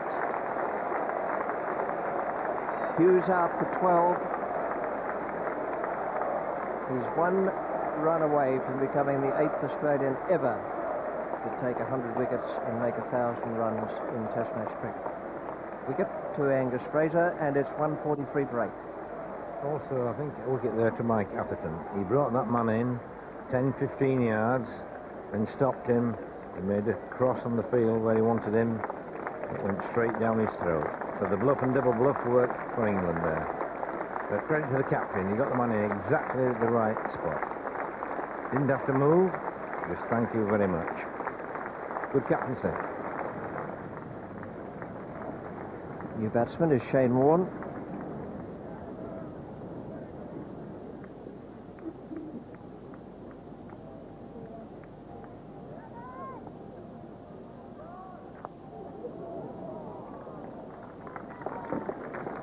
Stewart will chase. Paul Rifle is off the mark. England are almost there. 8 wickets down Australia. Just 148 on the board. The runs don't matter. It's the number of wickets taken by the England bowlers. And the not-out batsmen there, Rifle and Warne, 4 and 0 respectively. The bowling figures reflect what has gone on during the day here. The last day of this match. Malcolm 3 for 58 has bowled splendidly. So too Watkin, 4 for 30 in 16 overs and 7 maidens. And Fraser has 1 for 34. We join play now in the second over after tea. 3 runs have been added. Devon Malcolm is the bowler. Shane Warne takes strike.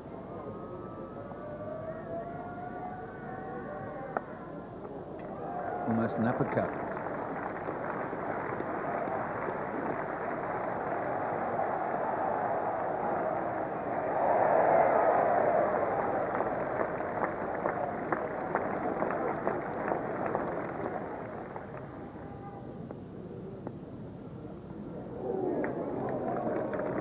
Lovely ball. That's what I meant. Get him on the back foot, that quick arm action. It comes from nowhere. Surprises the batsman. Then you pitch one up wide of off stump.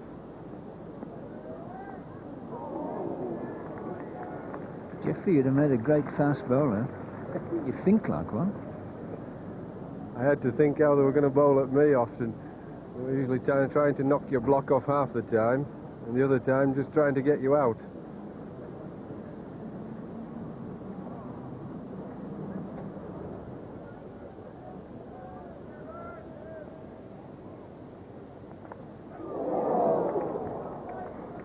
Wonder how it gets through.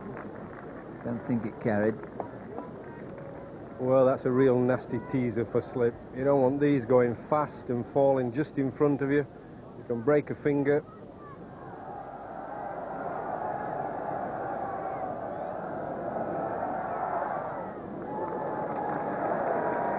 There's 4 more. So runs careering on for what difference they'll make. More important is the clock.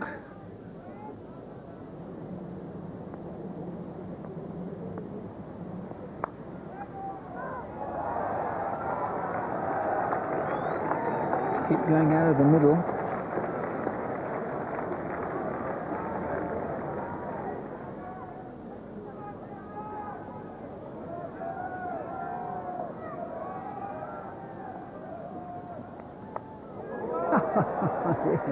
That might be out. Oh, he got hands to it. That would have been a sensational catch. Steve Watkin. Michael Atherton have very carefully put Steve Watkin about 10 yards in from the boundary for this sort of shot, up and over the slips that Shane Warne's played before in the series. And it just went a bit finer than the man, and he had to make a great dive in attempt, and nearly got it, actually. But it was good captaincy from Michael Atherton to get the man in, and it was a very fine attempt at a catch.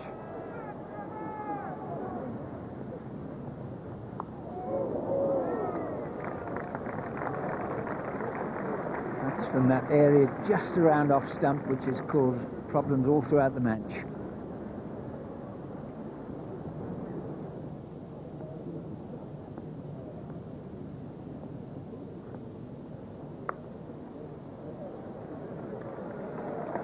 Yes, you can't afford to go to sleep down at third man when Shane Warne's batting. 50 partnership. I say all these later order batsmen can all bat for Australia, and they're making these England bowlers work hard.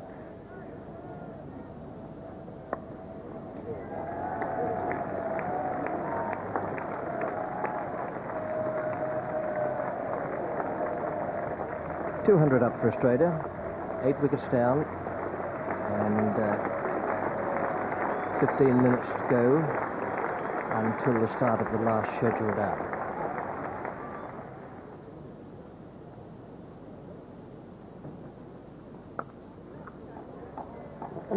That'll be quite a chase for Peter Sutch.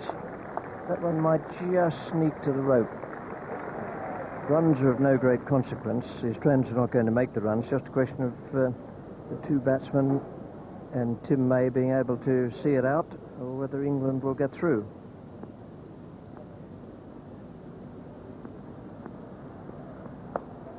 Got it. Caught and bowled. Fraser has done it. He's broken that partnership after Rifle and Warne have added 74. And now only 1 wicket stands between England and a victory here at the Oval.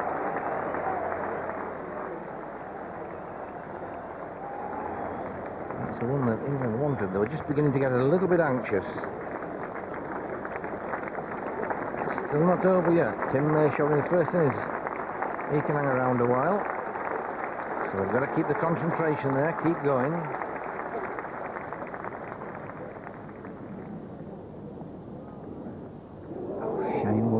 still at it, and well, he played a reverse of that shot. After it had gone by, it was almost as though it was involuntary.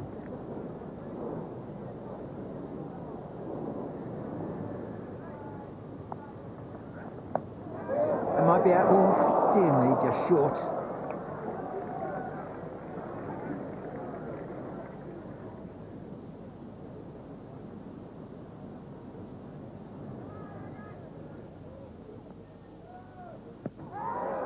Big Bill is given in, that's it. Fraser's done it, and England win their first Test match against Australia in 18 attempts, and their first one against anybody since Headingley last year. Fraser the man. Atherton, successful captain in only his second Test match. The drought has been broken.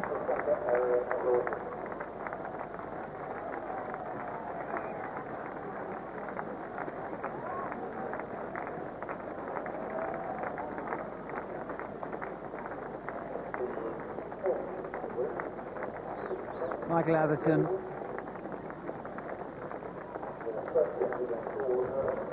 Very much a revamped England side have come through and won the match. That is a terrific performance from the England bowlers. Australia could manage only 229. The runs didn't matter very much. It was just a question, could they hold out? And the answer was no. Rifle and Warne did very well. They were not out at tea, and Rifle had a personal best of 42, Shane Warne 37, and the other innings of note, Mark Waugh, just one away from a half century. 229 for Australia. The bowling figures, wonderful effort there from Malcolm. 20 overs, 3 maidens, 3 for 84. Watkin 4 for 65. And Fraser, to add to the 5 wickets he took in the first innings, 3 for 44 from 19.1 overs and 5 maidens. So the match, well, it was an extraordinary game. Another wonderful game of cricket here at the Oval. England 380 and 313. Australia 303 and 229. Victory for England by 161 runs. Australia won the series 4-1 and retained the Ashes. Now, man of the match was Angus Fraser. What a wonderful comeback for him. There'll be a lot of people in England and Australia delighted at that. Great performance from Angus Fraser. Men of the series, Shane Warne took 34 wickets. He was the Australian player of the series, and a wonderful bowling effort from a fine young bowler, the best young leg spinner I've seen in all the time I've been watching. And Graham Gooch made 673 runs. Not bad for one of the older players around, and he made them in sterling fashion. It was a tough day's work you had there. Yeah, the wicket was still fairly good, and it was a tremendous effort to get 10 wickets in the day. Did you have any ideas of which end to bowl which bowler? Well, you always have your thoughts, you know, pre the morning. Things went, you know, according to plan. We got wickets at regular intervals, and it was nice. Yeah. Happy Michael Atherton there, and a few minutes later he was even happier because he was confirmed as England captain to take the side to the Caribbean to play against West Indies. Here now with their views on the match and the series and everything else, Geoffrey Boycott and Ian Chappell. Well, it's taken a long time in coming, Ian, but finally we've tweaked that kangaroo's tail. Yes, and it was, importantly, not just a victory, but it was one with good aggressive cricket. I thought that Atherton did a good job as captain. I thought the quickies bowled extremely well, but it was aggressive batting, aggressive bowling, aggressive field placings, good cricket, and a deserved victory. Smashing. Well, I'm pleased about that. I know that Australia, I felt, didn't always have the mind on the job. They'd won the series 4-0, and so their commitment wasn't as good as if this had been the first match of the series. But having said that, a win's a win, and especially if you're a new young captain like Michael Atherton, I agree with you, it's been a real bonus for England as this. Yes, I hope people don't go running around saying that coaches have made all the difference. I'm one who believes that players win matches, and Atherton has turned things around with some aggressive captaincy, and terrific. He's taking the side to the Caribbean, and they'll go with the confidence boost of a victory, and I think that's important. Now, except for the fact that England didn't play with a left-arm spinner or a leg spinner to turn the ball away, how do you think this new-look England side under Michael Atherton will do in the West Indies? I think they'll do all right if they play that style of cricket. I think they need to take a leg spinner. They need, I think, also a left-arm orthodox spinner. Anybody who can take the ball away from the bat. But if they play that sort of aggressive cricket, they can do well in the Caribbean. So there's a bit of something for English supporters to look forward to this winter. Yes, mightn't be a bad winter. Good.